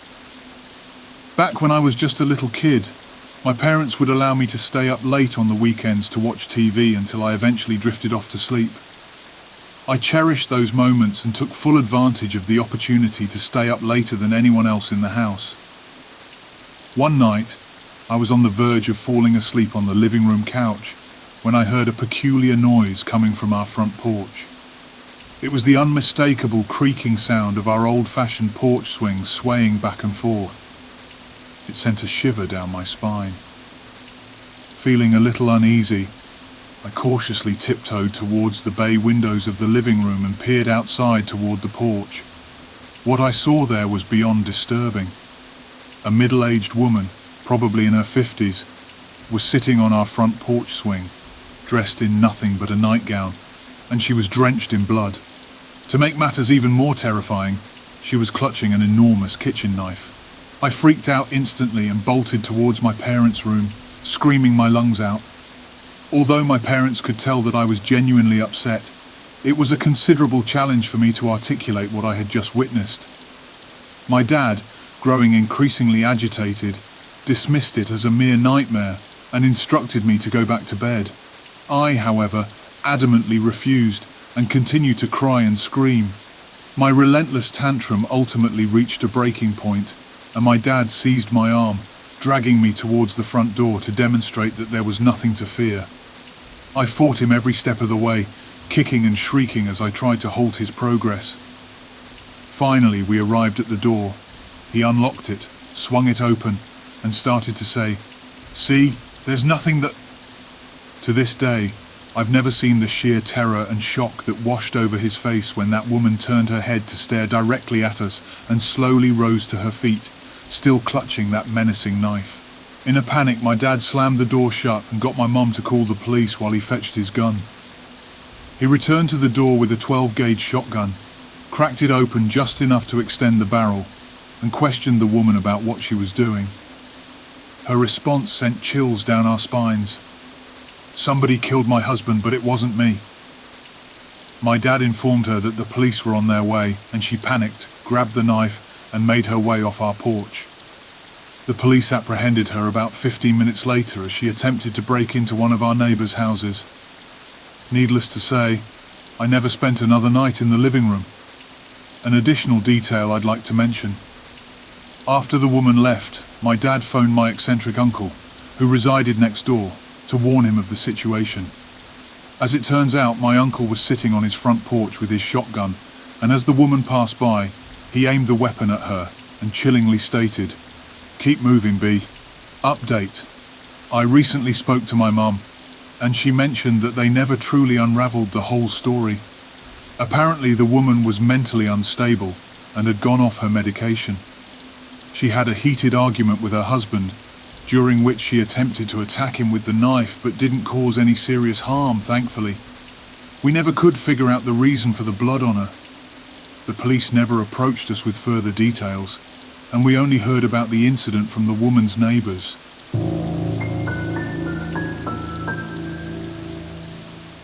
It was the crisp autumn evening when my friends, Sarah, Mike and I, decided to venture into the local town's corn maze. The harvest season had just begun, and our small community was buzzing with excitement, thanks to the various fall activities the town had to offer. The centrepiece of it all was the corn maze, towering corn stalks, delightfully winding paths and halting dead ends. By day, it was a popular attraction for families and couples, filled with laughter and the scent of kettle corn. But at night, it was transformed into something else entirely. We were high school seniors at the time, and we wanted to try something different this holiday season. As we gathered in the crisp autumn twilight, the glowing lights of the local fair casted eerie shadows over the area. It was a beautiful sight, with the Ferris wheel slowly turning in the background and the scent of caramel apples wafting through the air. "I've always wanted to do the corn maze at night," Sarah declared, her voice brimming with enthusiasm. Mike, always up for an adventure, chimed in, "Yeah, it's going to be epic, and no annoying kids running around." We purchased our tickets and entered the maze as the sun dipped below the horizon, casting long shadows among the rows of corn. The atmosphere was nothing like the daytime bustle. It was tranquil, almost surreal. The maze was eerily quiet, the only sounds being the occasional rustling of the leaves and the soft crunch of our footsteps. The maze was a complex network of twists and turns, and even with the map we were provided, it was easy to get disoriented. We navigated through its winding paths, feeling the hair-raising thrill of the unknown lurking in the dark corners. We laughed and joked as we ventured deeper into the maze, our flashlights providing the only source of sight.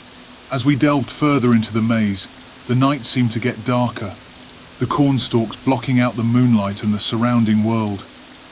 It was as if we had entered a realm entirely separate from reality.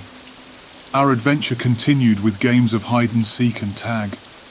The sheer size of the maze combined with the quiet darkness was disorienting, but was a lot of fun, especially since we had the cornfield to ourselves, so we thought. But instead of feeling a sense of unease, we were excited by our isolation. Our laughter echoed through the rows of corn as we played our games. But as the minutes turned to hours, a sense of unease began to creep in. It was a subtle shift in the atmosphere, a feeling that we were no longer alone. We paused our game of hide-and-seek, the flashlights illuminating our anxious expressions. Mike, his voice hushed, said, "Did you guys hear that? I thought I heard footsteps." We strained our ears, listening intently. The night was eerily silent and our hearts raced. Then we heard it, a soft shuffling sound like footsteps in the cornstalks. Sarah whispered, "Maybe it's one of the workers trying to get us out. I thought we were the only ones here." The sense of being watched weighed on us as we slowly turned off our flashlights and listened intently.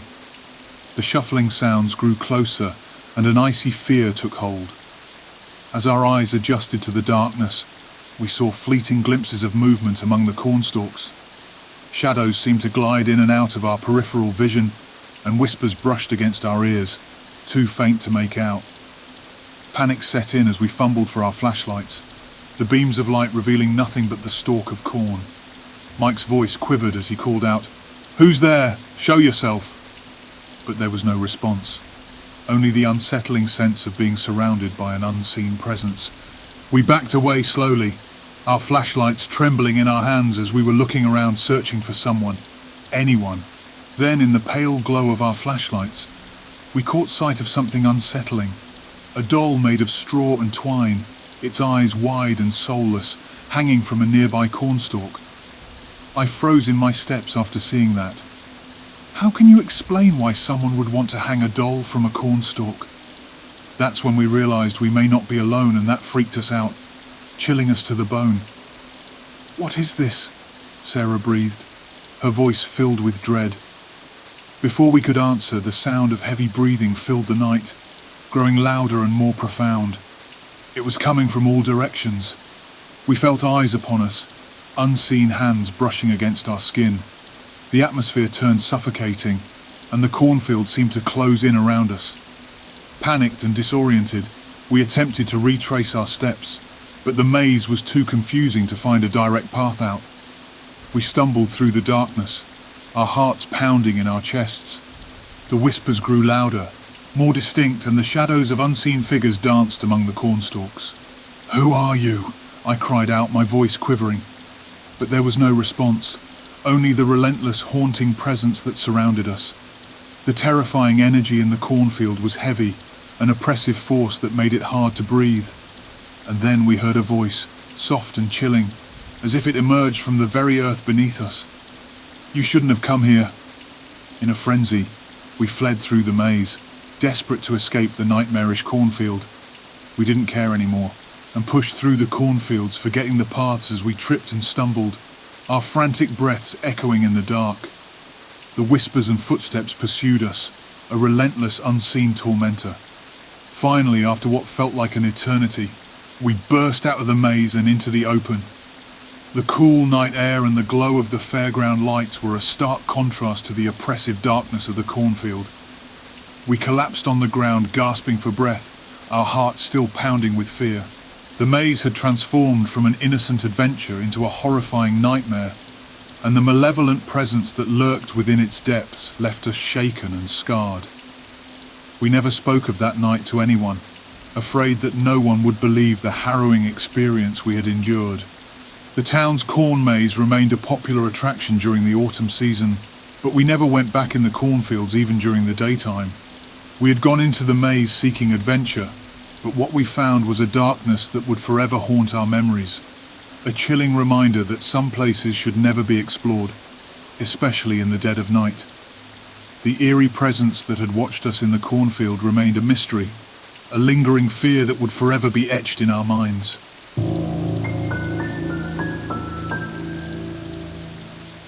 It was a chilly autumn evening, and my friends John, Lisa and I were determined to experience the thrill of exploring our local corn maze.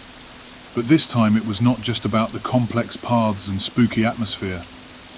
This year, our curiosity was piqued by rumours of strange occurrences in the maze, stories that sent shivers down our spines and made the idea of a nighttime visit all the more tempting.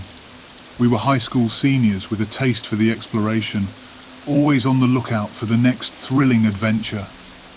The maze had always been a fall tradition in our town, but it had taken on a new level of notoriety in recent years. Whispers of shadowy figures, unsettling encounters, and inexplicable phenomena had begun to circulate, and they were too exciting to resist. The cool autumn air greeted us as we approached the maze's entrance, illuminated by the warm glow of the lanterns and the soft buzz of voices in the background. The fairgrounds were alive with the mirth of families, and the scent of cotton candy and caramel apples filled the air.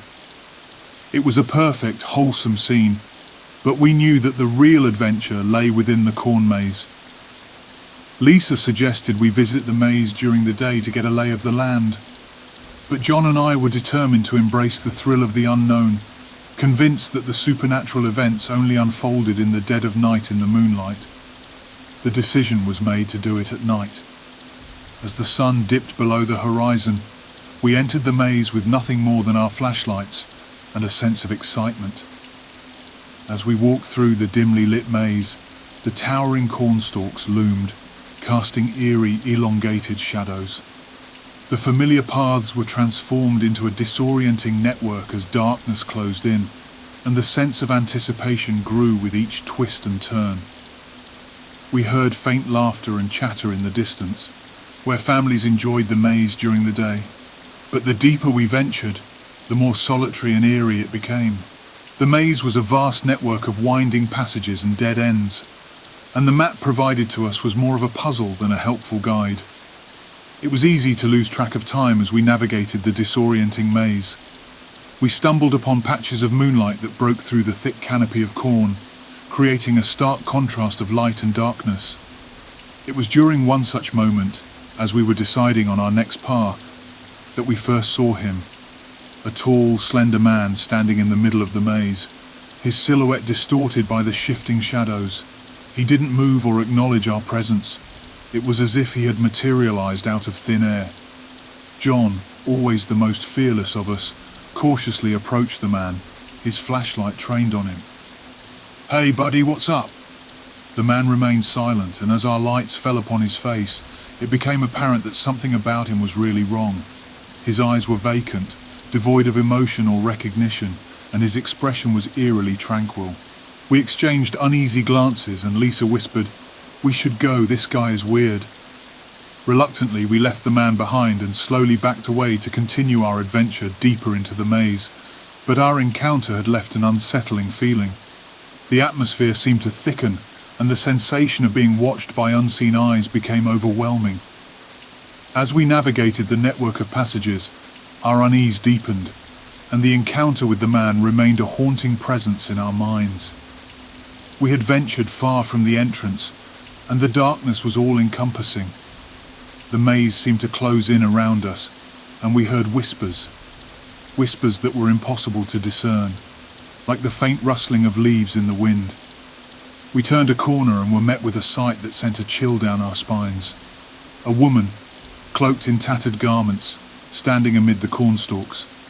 Her long tangled hair obscured her face, and she stared at us with vacant, unblinking eyes.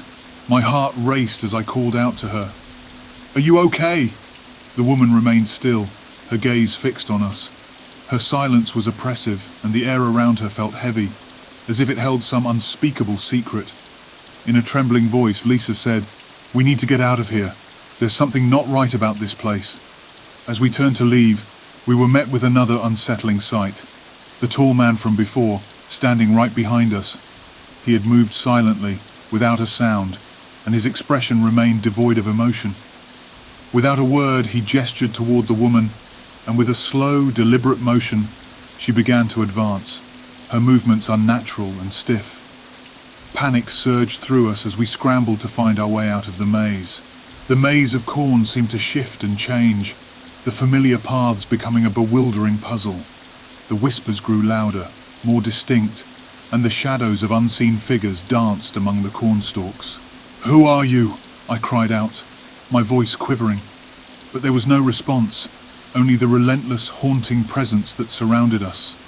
The malevolent energy in the maze was palpable, an oppressive force that made it hard to breathe.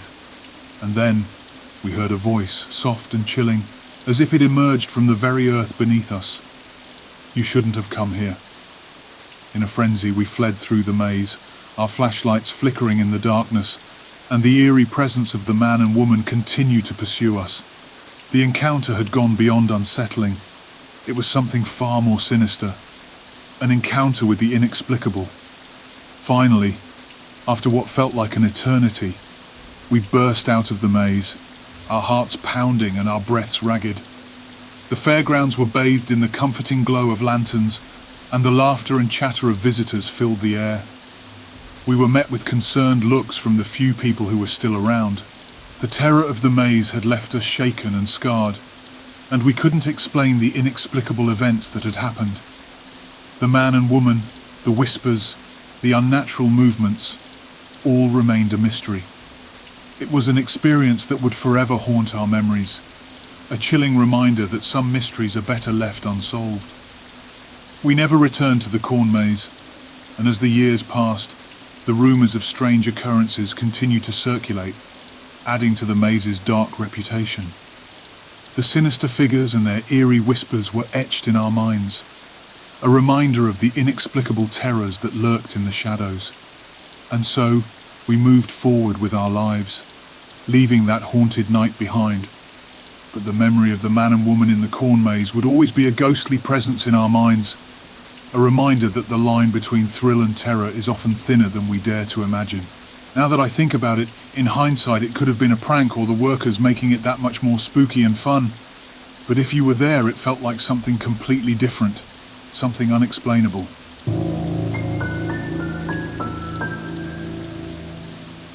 It was a crisp, sunlit autumn day, and my family, my mum, my dad, my younger brother Timmy and I, set out for our annual pumpkin and apple picking adventure. It had become a nice tradition in our family, a day filled with laughter, delicious treats, and the simple joy of being together in the midst of nature's vibrant hues. Every year my mum looked forward to this day the most. She loved picking fresh apples because it allowed her to make her famous apple pie and apple crisp that everyone in the family loved. As we approached the apple orchard, my mum got excited. "Dad, can you grab that basket for me?" she called my father. He grinned and fetched a large wicker basket from the trunk of our car, and my mum clutched it ready to fill it with apples. Timmy, my 10-year-old brother, and I eagerly followed, grabbing smaller baskets. The apple orchard was a sea of green and red, and the crisp fall air was filled with the intoxicating scent of ripe fruit. The day held the promise of adventure, but little did we know that it would soon take a disturbing turn.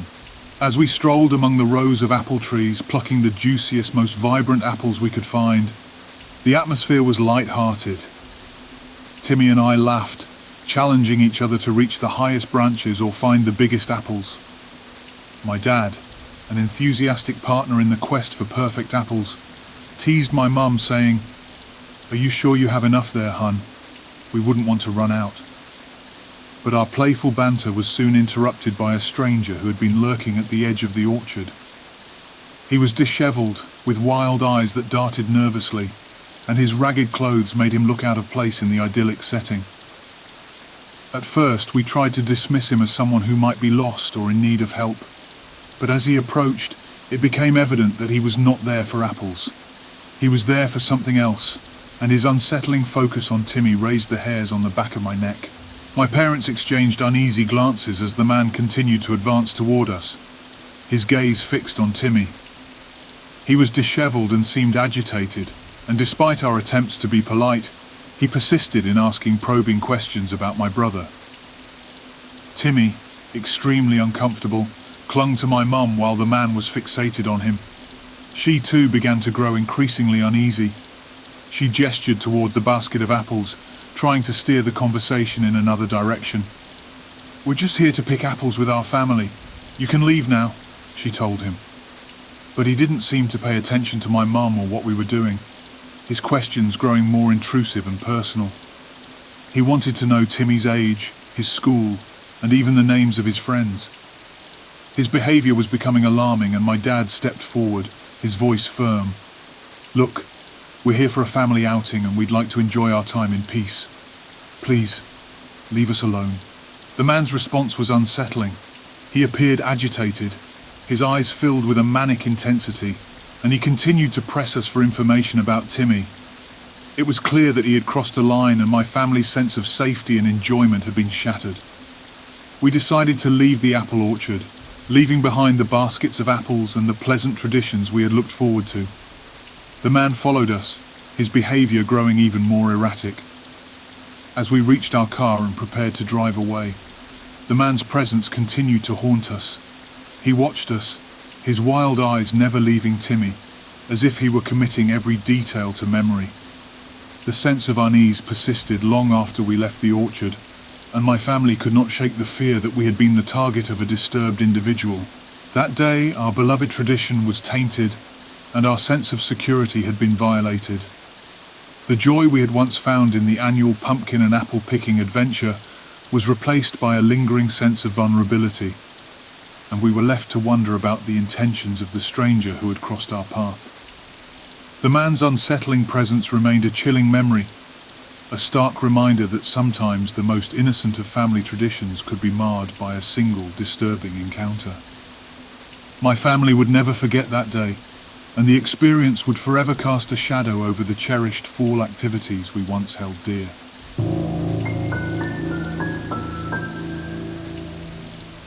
The crisp autumn air bit at my cheeks as I stepped into the fall festival, the scent of apple cider and kettle corn mingling in the breeze. The sun was setting, casting a warm golden glow over the small town's annual event, and I couldn't have been more excited. My friends had convinced me to attend, promising that it would be a fun and memorable evening. I was greeted by the cheerful tunes of a live band, laughter from children darting through corn mazes, and the bright glow of jack-o'-lanterns lining the cobblestone pathways. At first it felt like the perfect way to kick off the Halloween season. As the night went on, I meandered through the festival, sampling an array of treats and joining in games of ring toss and pumpkin carving. But that's when I first noticed it, a strange sensation that someone was watching me. I brushed it off as paranoia at first, but the feeling persisted. I suddenly shuddered and turned to glance over my shoulder, thinking I would find someone who had their eye on me, only to find the bustling crowd, but no sign of my supposed watcher. I attributed it to the eerie ambience of the festival, the glow of the jack-o'-lanterns casting menacing shadows, and the tall, looming scarecrows dotting the landscape. Perhaps it was just my imagination playing tricks on me. I continued to roam, trying to push the unease aside, but the tension in my chest refused to go away. I stopped by a stall selling handmade jewellery and took my time examining the beautiful creations. The festival goers chatted merrily around me, and I almost convinced myself that I had been overreacting. Just as I turned away from the jewellery stand, a cold gust of wind blew through, sending a shiver down my spine. And there it was again, that eerie sensation of being watched. My heart quickened, and I glanced around frantically, but as before, I couldn't spot anyone suspicious. My unease grew. I decided it was time to find my friends, thinking that being in a group might ease my growing anxiety. I texted them my location, and they replied, telling me to meet them at the haunted house attraction on the outskirts of the festival grounds. As I made my way to the haunted house, I couldn't shake the feeling of dread. The crunch of leaves beneath my feet echoed in my ears, and I kept looking over my shoulder, desperate to catch a glimpse of my watcher. My breathing grew shallow and my heart raced. When I reached the haunted house, I stepped inside, relieved to be in the company of my friends. The creepy decor and eerie sound effects only added to my jitters, but I felt safer surrounded by my friends.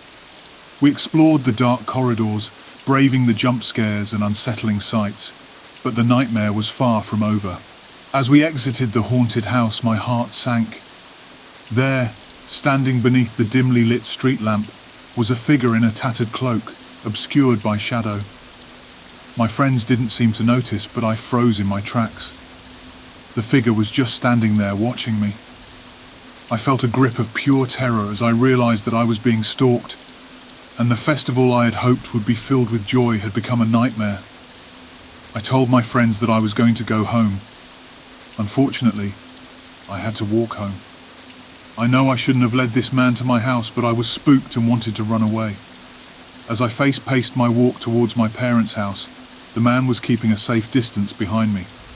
I figured I'd lose him through the park, and I did, so I thought. But that night I stayed up thinking about him. Who was he? What did he want? Suddenly at 3 a.m, I heard a tapping sound on my bedroom window. My bedroom was 2 stories above ground, so I felt safe enough to look out the window. When I did, I saw no one, but as I glanced further at the street, there was the man again.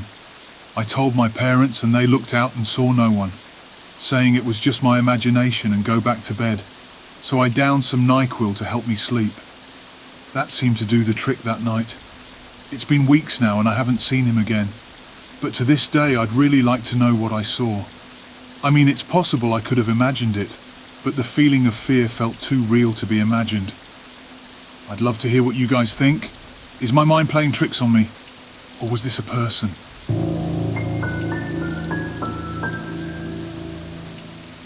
I don't like to talk about this much because to this day it still spooks me out.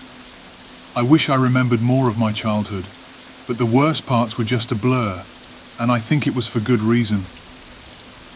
What is most vivid in my memory is the intense fear I felt living in that building. I recently remembered these memories as I was chatting with my mum the summer before I moved away to college. It was 2007, and I remember moving into that 3-story apartment complex with my mum. Life was mostly ordinary until we moved and the nightmares began to haunt my sleep. It all started the first night I slept in our new home was when I couldn't fall asleep.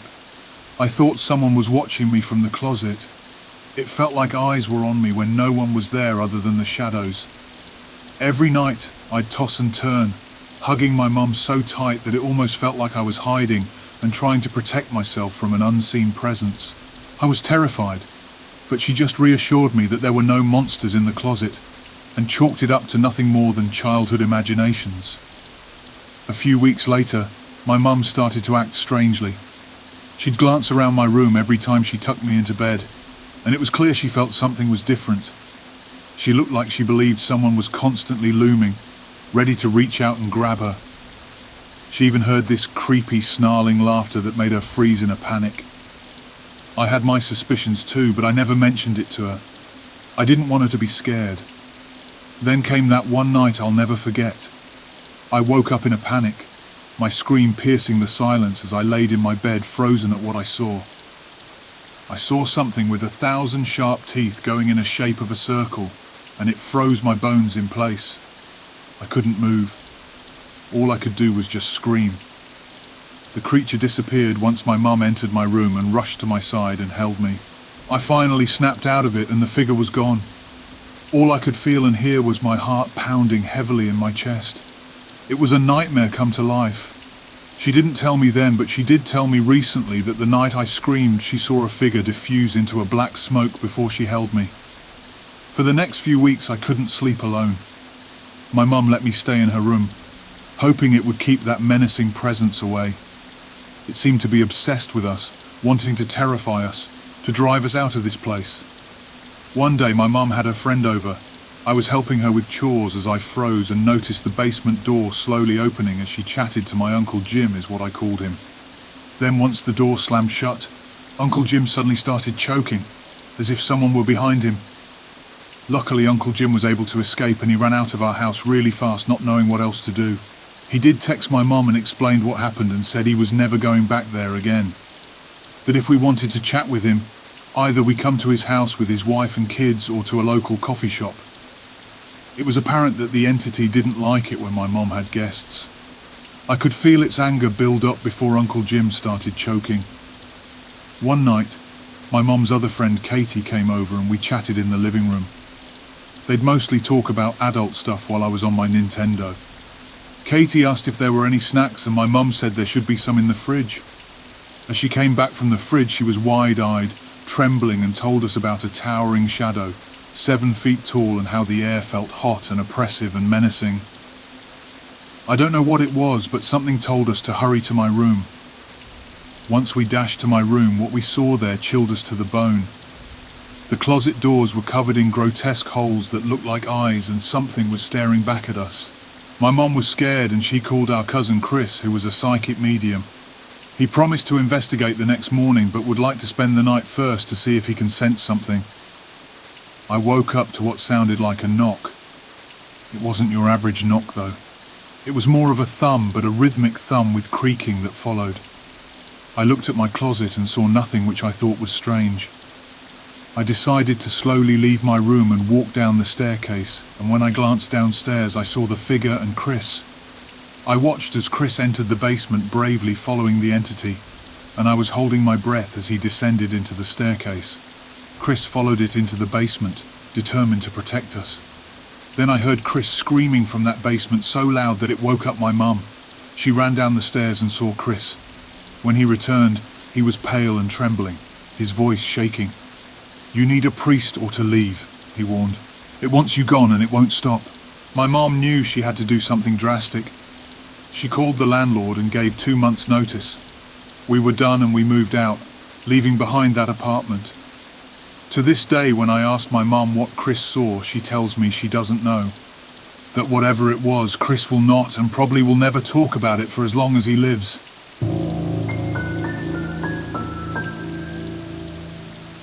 In the midst of a quaint 200-year-old house, I decided to let my 2 boys experience the mysteries of a home rich with history. It was a rare opportunity for them to have bedrooms of their own, but little did we know that this old house held secrets far beyond our imagination. I recently became a single mum at the time and wanted my kids to grow up in a nice history-rich home. Right from the start, I felt an unsettling heaviness in one of my son's bedrooms. It was as if they didn't belong there, as though we were not alone in our newfound residence. That eerie sensation soon gave way to a series of inexplicable events. Lights would flicker on and off, and at first I attributed it to the age of the house. The TV began switching channels on its own, and I heard voices that couldn't be attributed to any living person.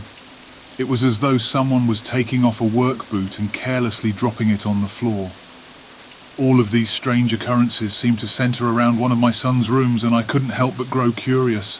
My son seemed to have a new friend, a little boy dressed in Native American clothes. They often had conversations in the closet, and I couldn't help but feel that something supernatural was unfolding in our home.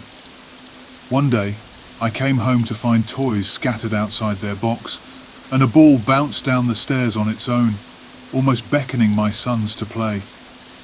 It was becoming clear that the Native American boy was trying to get my children's attention, but it also became apparent that he wasn't the only presence in our home. I could hear full-blown conversations coming from upstairs, so loud that it was as if a crowd of 20 people had gathered. One day, as I peeked under my son's door, I saw a shadowy footstep. An icy cold feeling sent shivers down my spine, and I felt a cold finger trace my neck. Desperate for answers, I decided to call in a medium to conduct an investigation. As he ascended the stairs, he suddenly felt a heavy weight on his chest. as if the air had grown thick and refused to let him breathe. In my son's room, they used a spirit box, and a child's voice whispered either fear or hear. Bizarre movements occurred under my son's bed, followed by a loud bang that echoed through the room. It felt as though we were intruding into a world beyond our understanding. The Native American boy, it seemed, was there to protect and play with my children. But there was another dark shadow, one that did not want us there. It tried to force us out, and left with no other choice, my family decided to leave the old house behind.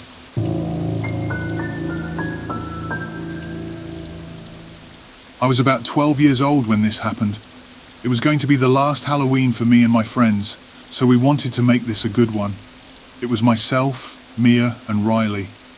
We all were 12 years old at the time and decided to dress up as our favourite fairy from Tinker Bell. Mia was Tinker Bell since she has the beautiful blonde hair.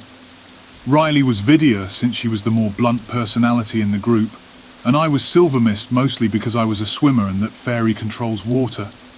It was going to be a full moon this Halloween night, and I was excited about it since I believed water has a connection with the moon. And I know creepy things happen when there's a full moon, especially on Halloween. My mum is a practicing Wiccan, and she wanted me to wear a sigil necklace for protection since it was both Halloween and a full moon, but I didn't wear it because it didn't fit with my costume. My mum was mad but understood. I packed and got ready to leave since we decided to do trick-or-treating at Mia's house because Mia lived in a rich neighbourhood and they tend to pass out the largest candy, which we liked. My mum dropped me off and I went into Mia's house and we all got ready together for Halloween.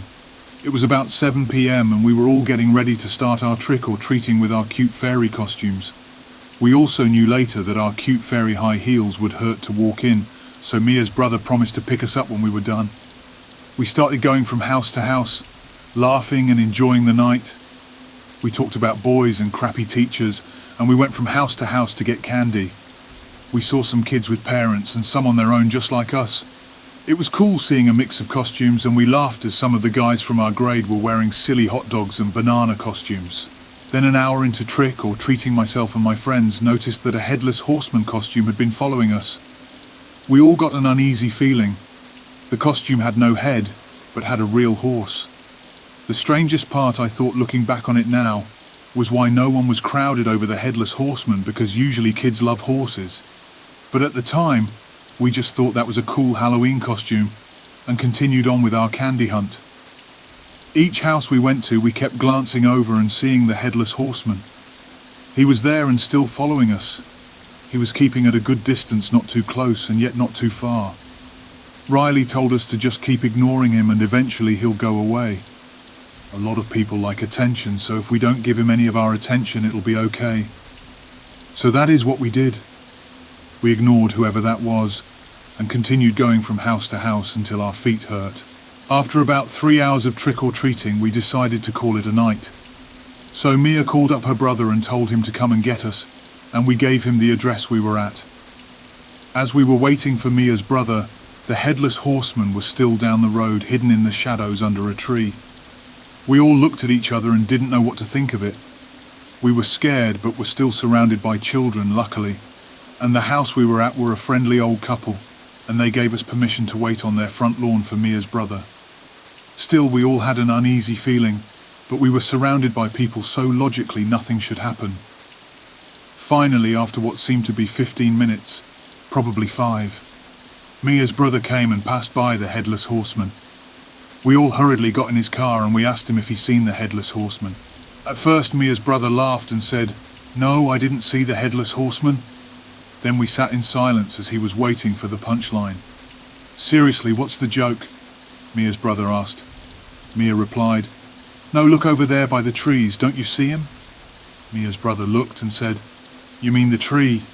"Yes, there is a tree, but I wouldn't say it's a headless horseman." We were all confused. As we looked one final time, we didn't see him. Mia's brother said, "Okay, you guys, you got me. You can stop messing with me," as he drove off. We all sat there in silence, very confused by what we saw. Mia's brother was also getting kind of nervous once he realized we weren't joking, but didn't say anything else the rest of the ride back.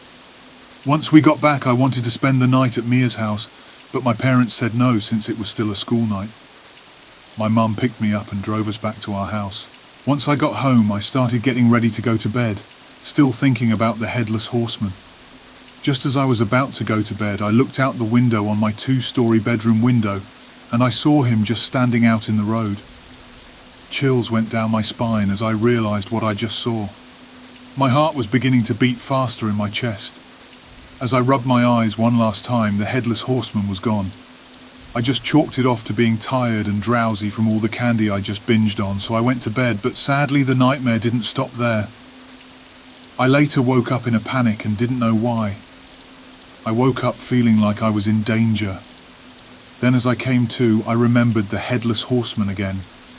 As I got up and looked out the window, he was still there. Freaked out and about ready to get my parents, I turned around and there he was in my room with the horse on its 2 legs about ready to run.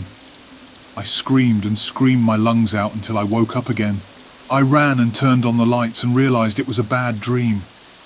As I looked around and gathered that no one was with me, I noticed that I was breathing heavily, and I was sweating all over my body and was panicking like crazy. But as I tried to calm myself down, I realized that I can feel my throat hurting like I did in fact scream, but my family wasn't alarmed. I didn't wake anyone up. I was so confused and didn't understand what had happened. I looked at my window on the other side of my bedroom and started to panic again. Should I look outside, I thought. I know I needed to be sure I wasn't still dreaming or making it up. With the lights on, I hesitantly and slowly walked towards the window. My heart still beating fast in my chest as I moved my curtains slowly and saw nothing. It was a normal-looking empty street under the full moon. I breathed a sigh of relief and figured since it was 3 a.m. I wasn't going to go to sleep anytime soon, so I decided to take a melatonin pill and distracted myself with my phone for a bit to ignore what I just experienced and went back to sleep. The next day I told my nightmare to my friends early in the morning before classes started, and they all went silent. "What?" I asked. They all glanced at each other and said they had the same experience too. Only Mia's was a never-ending nightmare. She kept waking up over and over again until she just hid underneath her sheets and didn't look at the headless horseman in her bedroom. She kept repeating, "You're not real, you're not real," until she went to sleep. Finally, she went back to sleep and got ready for school the next day. I didn't notice it before, but I could tell there were dark circles under her eyes and it was scary. After that, we never experienced the headless horseman again. We also promised to never talk about it because no one would believe us and it was so odd in general. Could it be linked to the full moon on Halloween? Or am I just going crazy trying to figure out what we all experienced as a group? Luckily, it was a one-time thing and we were done with Halloween after that. I sure hope he never comes back, but we'll see.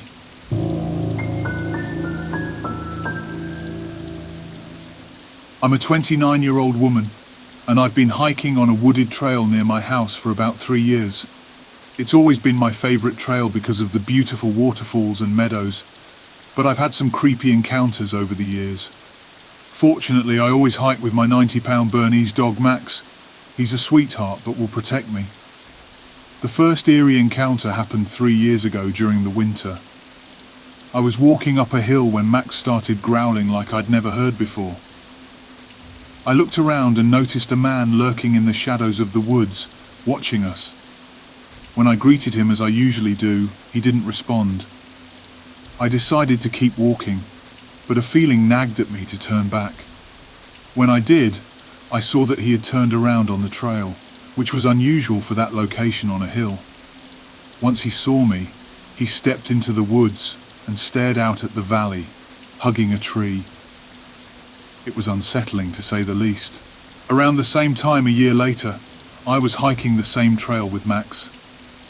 Again he started growling, and this time I noticed the same man standing in the shadows watching us. I assumed Max had simply spooked him, so he was keeping his distance, possibly waiting for us to cross the bridge. After crossing the bridge, I sensed that something was amiss. When I turned around, I realized that the man was now behind us, for no apparent reason, since he could have continued on the trail. I sat down with Max by my side, subtly checking my phone while making it clear that I'd spotted him. He stopped when I looked in his direction, although I was off the trail and not blocking his way, but resumed his walk after I took out my phone. As I walked back, I found a large stick he had left behind, which he had sharpened into a spear with a knife. I held on to the makeshift weapon and continued walking, keeping a vigilant eye on my surroundings. I now realized that I should have reported this incident, but at the time, I convinced myself I was being paranoid. About a year later, in winter, I returned to the same path, probably unwise, but I had taken a year off from hiking and still thought I was just being paranoid. It was snowing, and the trails were mostly empty. Suddenly I noticed several trees with frowning faces made out of snow, despite not having seen anyone on the trail for miles. Once again, Max started growling at something in the woods that I couldn't see, so we turned back. I didn't report this incident either because I didn't think it would be taken seriously. Then today, a few months later, I was walking the trail and came across a tree with "I see you" written in chalk. It immediately gave me a strange feeling, so I turned back and reported it to the park rangers and the police. Update 1 out of 3. I'm working closely with the park rangers to stay vigilant. After sharing my story in hiking groups on Facebook, several women have come forward with similar experiences at the same location. One woman was stalked by a man wearing a full snowsuit in the middle of July on the same trail, and another was followed all the way to her car, with the man appearing along the trail, watching her from the woods at various points. Update 2. 6 different women have come forward with similar experiences, all involving a man who looks strikingly similar, at the same park. They've reported these incidents to the rangers. I was even interviewed by the local news, and it's now public knowledge. While the rangers may not be pleased with my decision to go public, everyone has a right to know about potential risks. Someone had wiped off the "I see you" message before the news team could see it, possibly due to rain. Interestingly, 3 separate women messaged me, independently identifying the same guy, despite not knowing each other. They claimed he is unstable and spends most of his days at this park. His cousin reported him as well. I shared his name and photos with the rangers, and it turns out the suspect is an old park ranger himself, which is unsettling. Apparently the suspect has a penchant for climbing trees and has several photos of himself 50 feet in the air, which suggests he might be lurking from the treetops. Update 3. It has come to light that this man has a hidden spot in the woods where he keeps a chainsaw and gasoline. We reported this to the rangers. Having a secret campground in a public park is likely illegal, and stalking intimidation falls under illegal assault, so there's no reason he can't be at least questioned.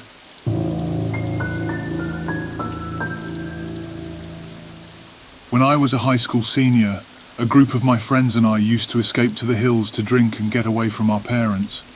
On one particular night, I was the designated driver and drove 4 of my friends back. 2 of the girls were pretty intoxicated and they began vomiting, so we decided to pull over in a park. Both girls opened the car doors to be sick outside when suddenly a pickup truck pulled up behind us with its high beams glaring. At that moment, I assumed it was the police, and I braced myself for the inevitable bust. However, the person in the pickup truck didn't move, just staying there. Eventually, we closed the car doors and continued driving. To our surprise, the pickup followed us. I stepped on the gas and navigated through a neighborhood I knew well, taking every turn and increasing our speed, but the pickup truck continued to pursue us. When my friends needed to vomit again, we pulled over once more, and the pickup stopped behind us, keeping its lights trained on us. Glancing into my rearview mirror, I saw an older white man with a beard reaching into his glove compartment. Panic set in, and I urgently instructed my friends to pull my other friends back into the car before flooring the accelerator. We took a series of turns and managed to shake the pursuing truck. We found refuge in a random driveway for about 15 minutes before deciding it was safe to continue. We returned to the main street, only to find that the pickup truck was waiting for us. I drove as fast as I possibly could down the main street, and the pickup continued to tail us. Finally, at the bottom of a hill, we encountered a major accident scene with multiple police cars and fire trucks. I started to slow down as if I were going to pull over near the police. Surprisingly, the pickup truck overtook us, ran a red light right in front of the cops, and then vanished. To this day, I have no idea who that man was or what he wanted, but the whole experience was nothing short of terrifying.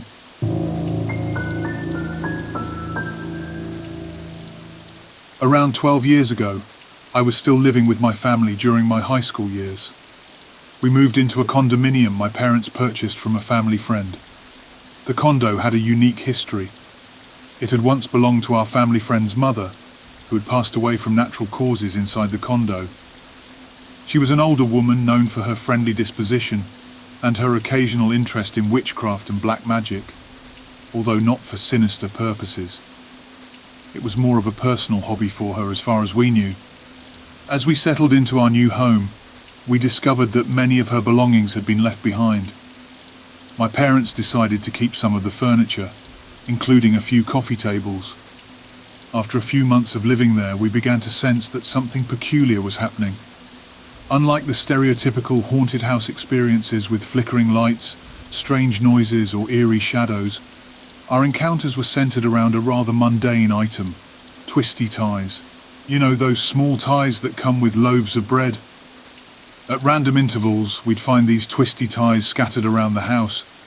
They seemed to appear out of nowhere, placed in such a way that they'd be immediately noticeable. For example, I might be watching TV on the couch, get up to grab a drink in the kitchen, and return to find an unexpected twisty tie resting on the coffee table. We discovered them wrapped around cords, placed on countertops, tucked into desk drawers, and even once wrapped around my toothbrush.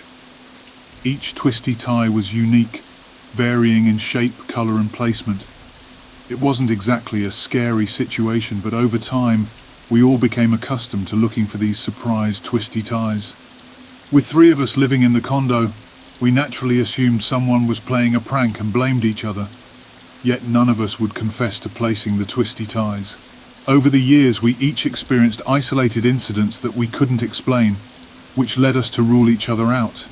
Surprisingly, it became more of an amusing mystery than a cause for alarm. We even fondly referred to the former owner as the twisty tie lady, and I started collecting the ties in my nightstand drawer just for fun. I often wondered why twisty ties of all things. I conducted extensive research online to see if they held any significance in witchcraft, but couldn't find any relevant information. It was only a few years later, after moving out, that I learned the twisty ties had been a kind of inside joke between the lady and her daughter, our family friend, while she was alive. They had a pact to save all the twisty ties for some unknown purpose. I suppose it was her unique way of communicating from beyond the grave.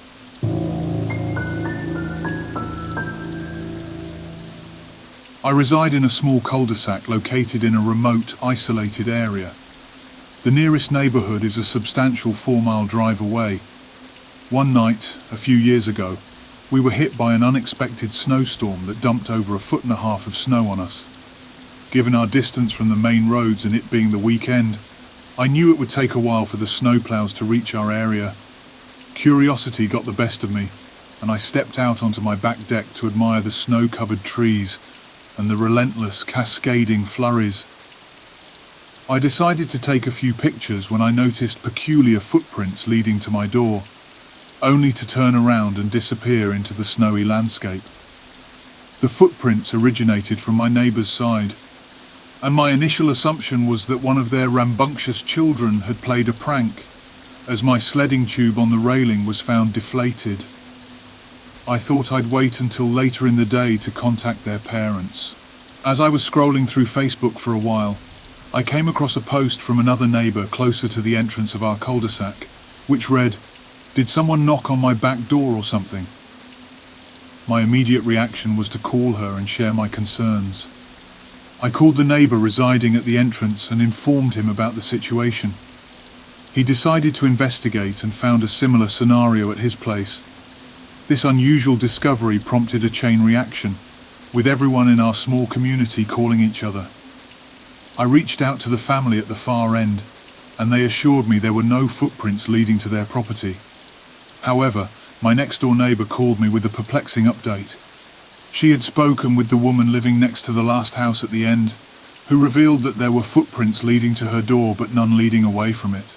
By this point we had already contacted the police, but we decided to reach out to them once more, categorizing the situation as an emergency.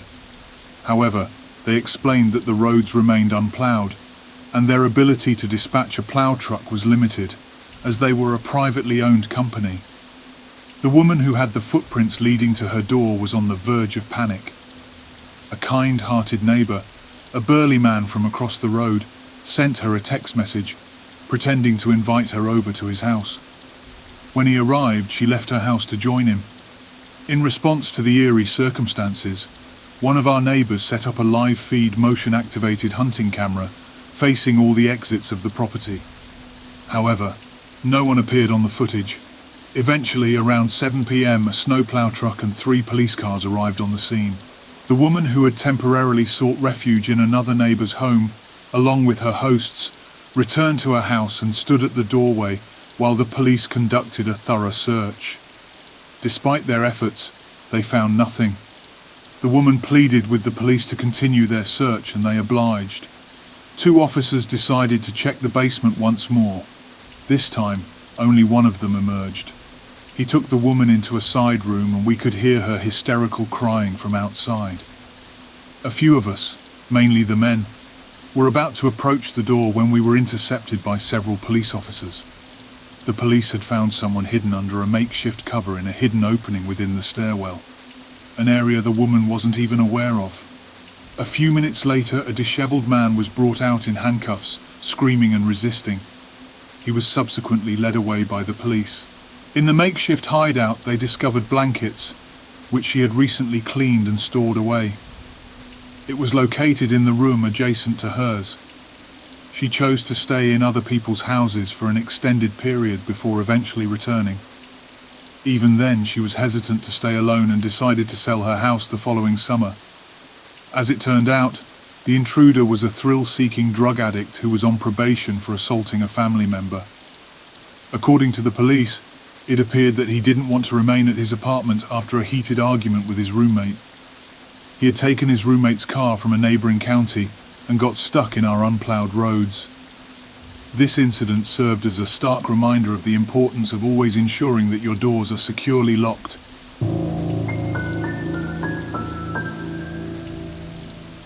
Many years ago, I worked as a kitchen manager, a position that required me to carry a handgun on occasion. This was primarily because I had to make late-night runs to deposit large amounts of cash, and I had also faced some issues with former employees who had been semi-stalking me. One evening after finishing my shift, I made my way back to my apartment on a dead-end street. The rain had just stopped, leaving everything wet. As I ascended the steps to my door, I fumbled for my keys. It was then that I noticed something unsettling. 4 footprints led to my door, and they clearly didn't belong to me. What's more, these footprints didn't turn around as one might expect. My heart raced as I tried the doorknob, only to find it unlocked. This was a grave oversight, as I never left my door unlocked. Terrified, I drew my pistol, ready for whatever awaited me inside.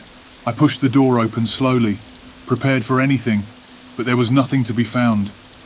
I meticulously searched every room, checked inside closets, and inspected every nook and cranny.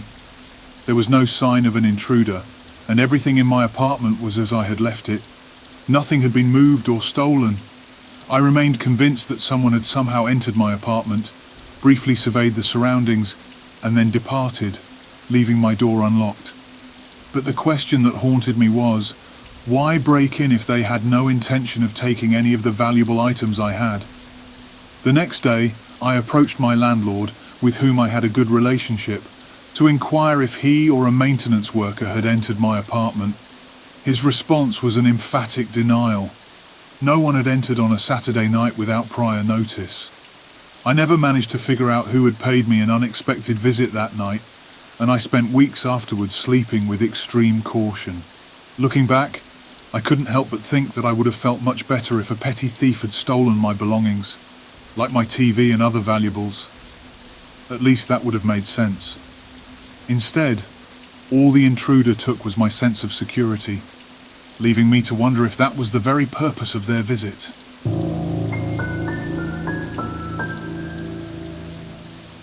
I have a memory from when I was 14 years old, and I'm currently 17, but this particular incident still lingers in my mind. It happened one night when I found myself home alone. My mum was working an overnight shift, and my older brother was not living at home during that period, so I had the entire house to myself. It was around 9 or 9:30 p.m, and I was in my room, diligently working on my homework while listening to music through my headphones. The volume was cranked up, making it nearly impossible for me to hear anything else. I distinctly remember that all the doors were locked, and since I had been home alone frequently, I felt no reason to be concerned. About an hour later, I decided to take a break from my schoolwork, so I removed my headphones. It was at this point that I heard unusual noises emanating from my kitchen, accompanied by the sound of footsteps moving about downstairs. This was puzzling, as my mum was not due back until 7 a.m. the following morning. Nevertheless, I considered the possibility that she had returned early for some reason. To be certain, I locked my bedroom door and sent her a text message asking if she had come home. It took her approximately 10 minutes to respond, but when she did, she informed me that she was still at work and inquired why I was asking. This was the moment I started to panic because my mum and brother were the only ones with keys to the house apart from me. So I decided to text my brother, and he too confirmed that he was not at home. I promptly informed both my brother and mum about the situation, and my brother, who happened to be nearby, assured me that he would be home soon and advised me to call the police. While attempting to find a hiding spot in my room with my phone to make the call, I distinctly heard my name being called from downstairs. This raised questions in my mind. Did the intruder know me personally? Perhaps a family friend? I refrained from responding, fueled by the fear of someone who not only knew my name but was also calling it, and I couldn't identify the voice. I dialed the police and was in conversation with them when I heard my name being called once again, followed by the chilling statement, "I know you're up there." I also heard someone starting to ascend the stairs. Once more I refrained from responding, but I was paralyzed with fear. The police assured me they were on their way and advised me to remain where I was. Throughout this ordeal, I continued texting my brother, who informed me that he was just 5 minutes away. It was then that I heard the front door slam shut. Approximately 5 minutes after the door slammed, the police arrived at my residence. They confirmed their presence, and I was told I could come out of my hiding place. Shortly thereafter, my brother returned home. The police conducted a thorough search of the property and the house, but they found no trace of the intruder. However, there was visible damage on the door and lock, indicating that it had been forcibly opened with some sort of tool used to pick the lock. Curiously, nothing appeared to have been stolen. But what was unsettling was the fact that the intruder remained elusive. In the aftermath of that night, we had security cameras installed, along with a more secure lock on our doors.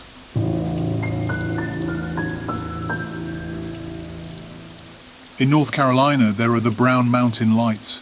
You can look them up online. My journey to discover these lights began when I noticed strange illuminations in our woods. Our home is nestled on 10 acres, perched on the side of a mountain, with the house situated at the summit. Below us there are 3 residences and 1 vacant lot, each encompassing 10 to 20 acres of woodland. The owners of these properties are sporadic weekend or occasional residents. The sole access to these lots is a private road that crosses our land near our house. I often spend time outside, and I'm usually observant of our neighbours' comings and goings. Traffic is so infrequent that I might encounter just 1 vehicle passing by during the entire week. I've spotted lights in our woods that defy easy explanation. Our location is relatively remote, so if it were an all-terrain vehicle, ATV, I'd certainly hear the engine. These neighbouring lots cannot be accessed via ATV from outside our neighbourhood, due to a river at the bottom of the mountain and an old logging road that's obstructed by a massive fallen tree, with a ditch dug out to further deter any attempts to traverse that overgrown path. I've travelled the nearest road that's somewhat proximate, and the lights I observed don't originate from that road. Between our house and that road lies a 15-foot earthen barrier, followed by a steeply wooded mountainside that ascends from there. There's no direct line of sight to my house from that road, which is approximately a mile away, descending through thickly wooded terrain. I've attempted to discern some of the lights as perhaps our neighbours walking their driveways to visit each other, as they often congregate during weekends when folks are around. Yet there are instances with no discernible explanation. The surroundings are incredibly quiet, with the sound of falling leaves audible in the autumn, or the crunch of gravel under the tyres of passing trucks, accompanied by the noise of the engine if a vehicle is navigating our road or the road near the river. To underscore the silence, I can even hear the footsteps of squirrels, turkeys, deer and other wildlife as they traverse the forest floor, especially during the fall and winter when the leaves are scattered around. In terms of details, the lights I've observed typically consist of a single source, as opposed to the dual headlights of a vehicle, not forming a cluster of lights associated with a group of people. They move horizontally, unlike the upward floating motion of the brown mountain lights. They shine quite brightly, akin to a large flashlight or a single headlight, and don't resemble the descriptions of lights associated with gas pockets. Moreover, I haven't heard dogs barking or any noises that might be indicative of trespassing hunters. I've relinquished my attempts to discern their origins. I suspect they may be emanating from human flashlights or distant cars, although the latter seems improbable. Our neighbours' homes are the closest ones in sight, typically situated more than 3 miles away in a straight line, and often obscured by multiple mountain ridges. So I don't know. Does anyone know what it is or what I'm talking about? I'm sure there's a perfectly reasonable explanation for everything, and I just don't have one good logical explanation for this particular incident.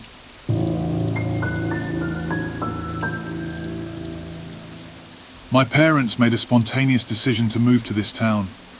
The cost of living in the city had become unbearable, so they opted for a small town called Sutton. In Sutton, we could afford a whole house with 3 bedrooms. I had my own room and they had theirs. We even had a spare room for guests, although we doubted we'd have any visitors. At the beginning, the town seemed charming enough.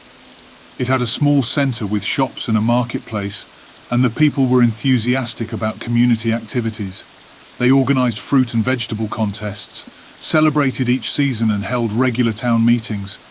It was as if they were trying to distract themselves from some underlying issue in Sutton.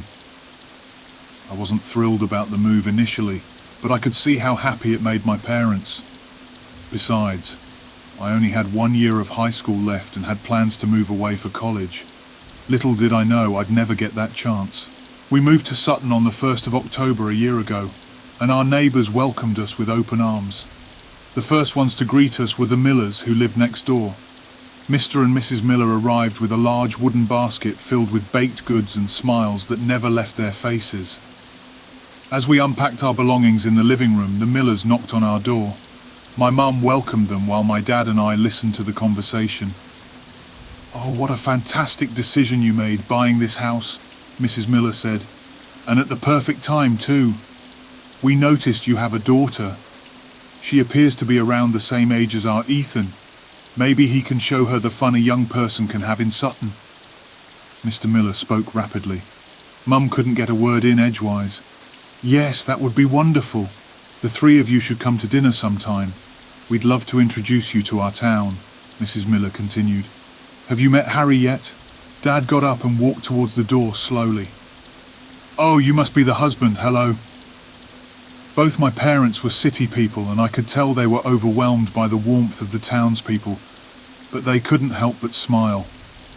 After the Millers left, we indulged in the treats they had brought, but we were interrupted every few minutes by new neighbours bearing more gifts. After the last ones, Dad closed the door and sighed.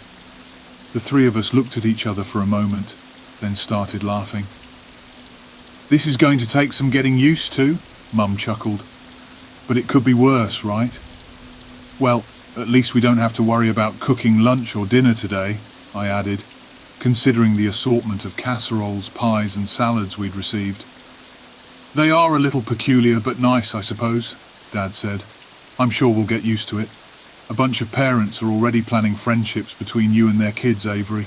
You're already so popular, he joked. Yeah, maybe I can become Harry's friend. Oh yes, what was that about? Mum asked. They all talked about this Harry person, but nobody ever told us who he actually is. Maybe the mayor? Due to the fall holidays, I would wait to start school, and I wasn't planning on forming friendships in this town. I had friends back in the city, and like I said, I was planning to move away for college soon. So I spent those days with my parents. The next day, Mum and I decided to visit the grocery store recommended by our neighbours to stock up on essentials. We walked to the town centre, which took us about 10 minutes to reach. I expected a conventional grocery store, but it was more like a tiny kiosk with only the bare essentials. They carried local produce and unbranded items with a heavy emphasis on vegetables and dairy products. The lady behind the counter gave us a broad smile. You made an excellent choice of items. Everything we sell is produced locally. Oh, that's nice, my mother responded. Yes, it's lovely, isn't it? What about things like toilet paper? I inquired. Well, no, not everything, but nearly everything. We try not to depend on the outside world. Harry wouldn't like that, she whispered as she said the name Harry. Mum and I exchanged a puzzled look. Yes, well, who exactly is this Harry? We keep hearing that name and... Mum stopped speaking when she saw the woman's face turn pale. You'll find out soon enough, but hopefully not too soon. Just remember, we all stick together here. This response only confused us further, but the woman wouldn't answer any more questions. Instead, she attempted to distract us with details about the upcoming fall festival. I wish she had been mistaken, and that we would have more time to escape. But that night I saw Harry. My parents had already gone to bed and the street outside was eerily quiet. I was in my room watching a show when I heard strange dragging footsteps. They sounded more like someone dragging themselves across the floor. I went to my window but couldn't see much at first. The street was dark. All the lights in the houses were off and the townspeople had lowered their shades earlier in the evening. As my eyes adjusted, I saw where the noise was coming from. I noticed a man in torn clothes with straw-like material sticking out from his limbs.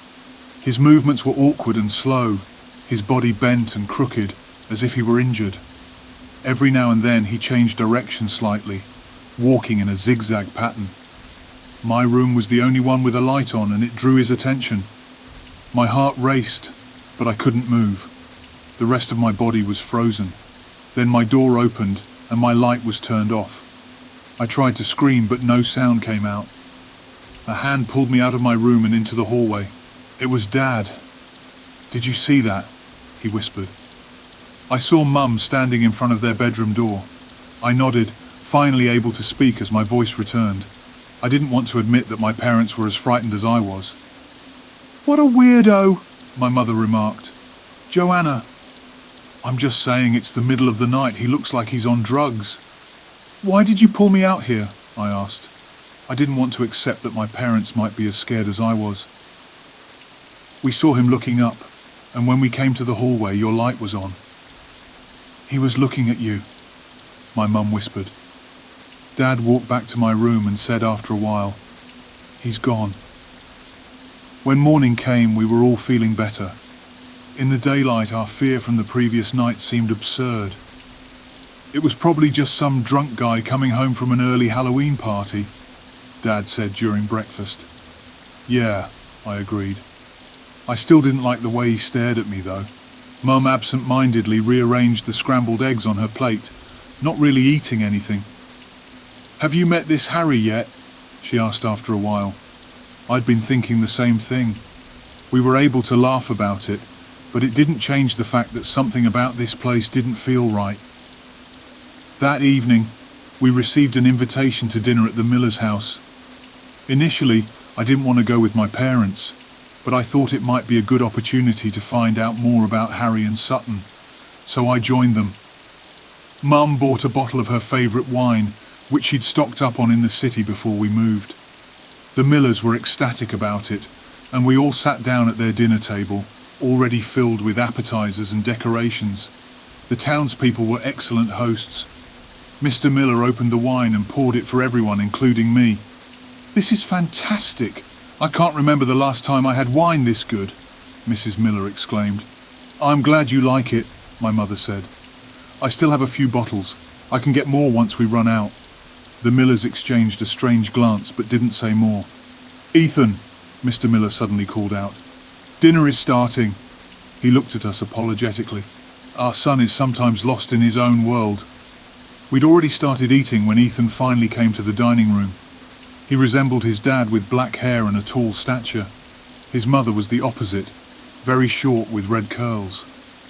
He was dressed casually in a t-shirt and ripped jeans, while his parents looked like they were dressed for a 1950s dinner party.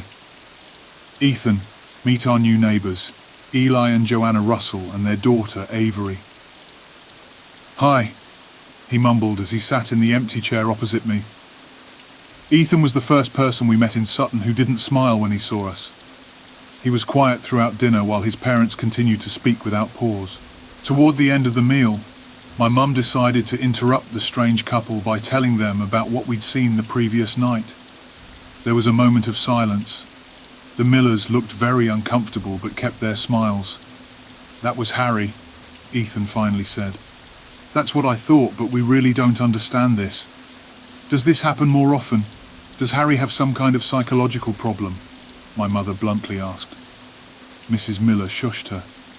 "Sorry, Johanna, that was rude of me. But we don't talk badly about Harry." "Oh, I wasn't trying to. The man was staring at our daughter at night, and we were just concerned, that's all.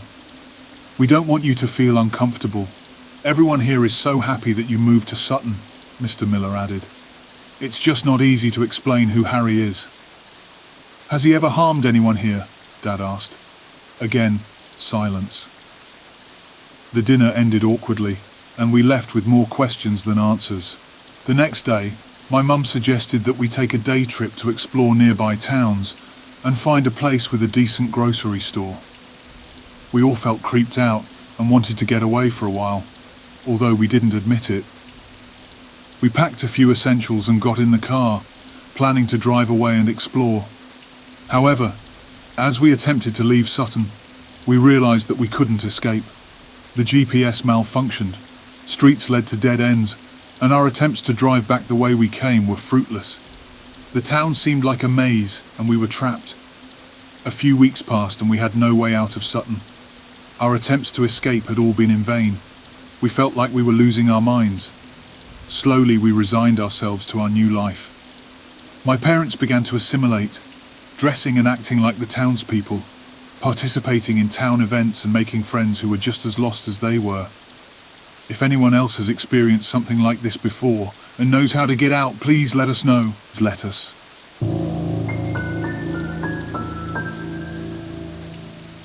My partner and I went camping in West Virginia for the first time last night. We were driving back home from Richmond, Virginia, and decided to stop and do some light hikes and camp out overnight on the way back. We were able to snag a camp spot at the Kanawha River campsite. By the time we got there, the sun had just set. We were the first campsite on the grounds with no one else visibly nearby. Despite this, we got the tent up pretty quickly and wanted to start a fire, but it had rained earlier in the day and the fire pit was soaked. We tried for about an hour, and although we got some good embers and a few flames, nothing quite held up. We might have tried longer, but we kept hearing howling that sounded like a dead ringer for a wolf, singular, only one howl at a time, periodically, and seemed to be getting louder each time. I should mention now that due to lack of internet and therefore lack of music or podcasts, I spent the time setting up and attempting a fire whistling off and on out of habit. We were exhausted by the day, and maybe feeling a little paranoia as a result, so forgoing the fire was an easy L to take. We hung our little electric lantern with dimmer lighting from the ceiling of our tent, zipped up the walls and tucked ourselves in just after 9:30. We were passed out by 11.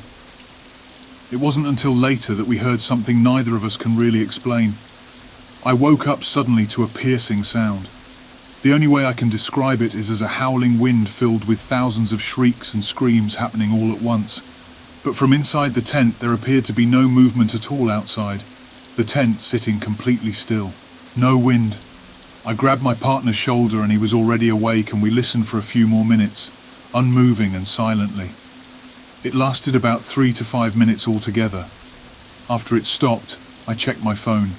It was 2:30 a.m. After both confirming to the other that that had happened and they weren't crazy, we tried not to think about it too much and go back to sleep. Nothing else happened, and in the morning we asked some other campers further into the campsite if they had heard anything last night, and one woman said she had.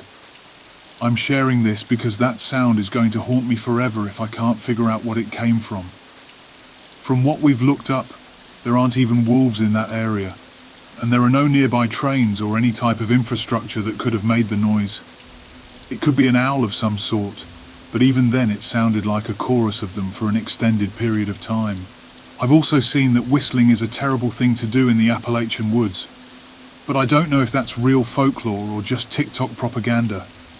Would love if anyone knows what it could have been or has any insights, paranormal or not.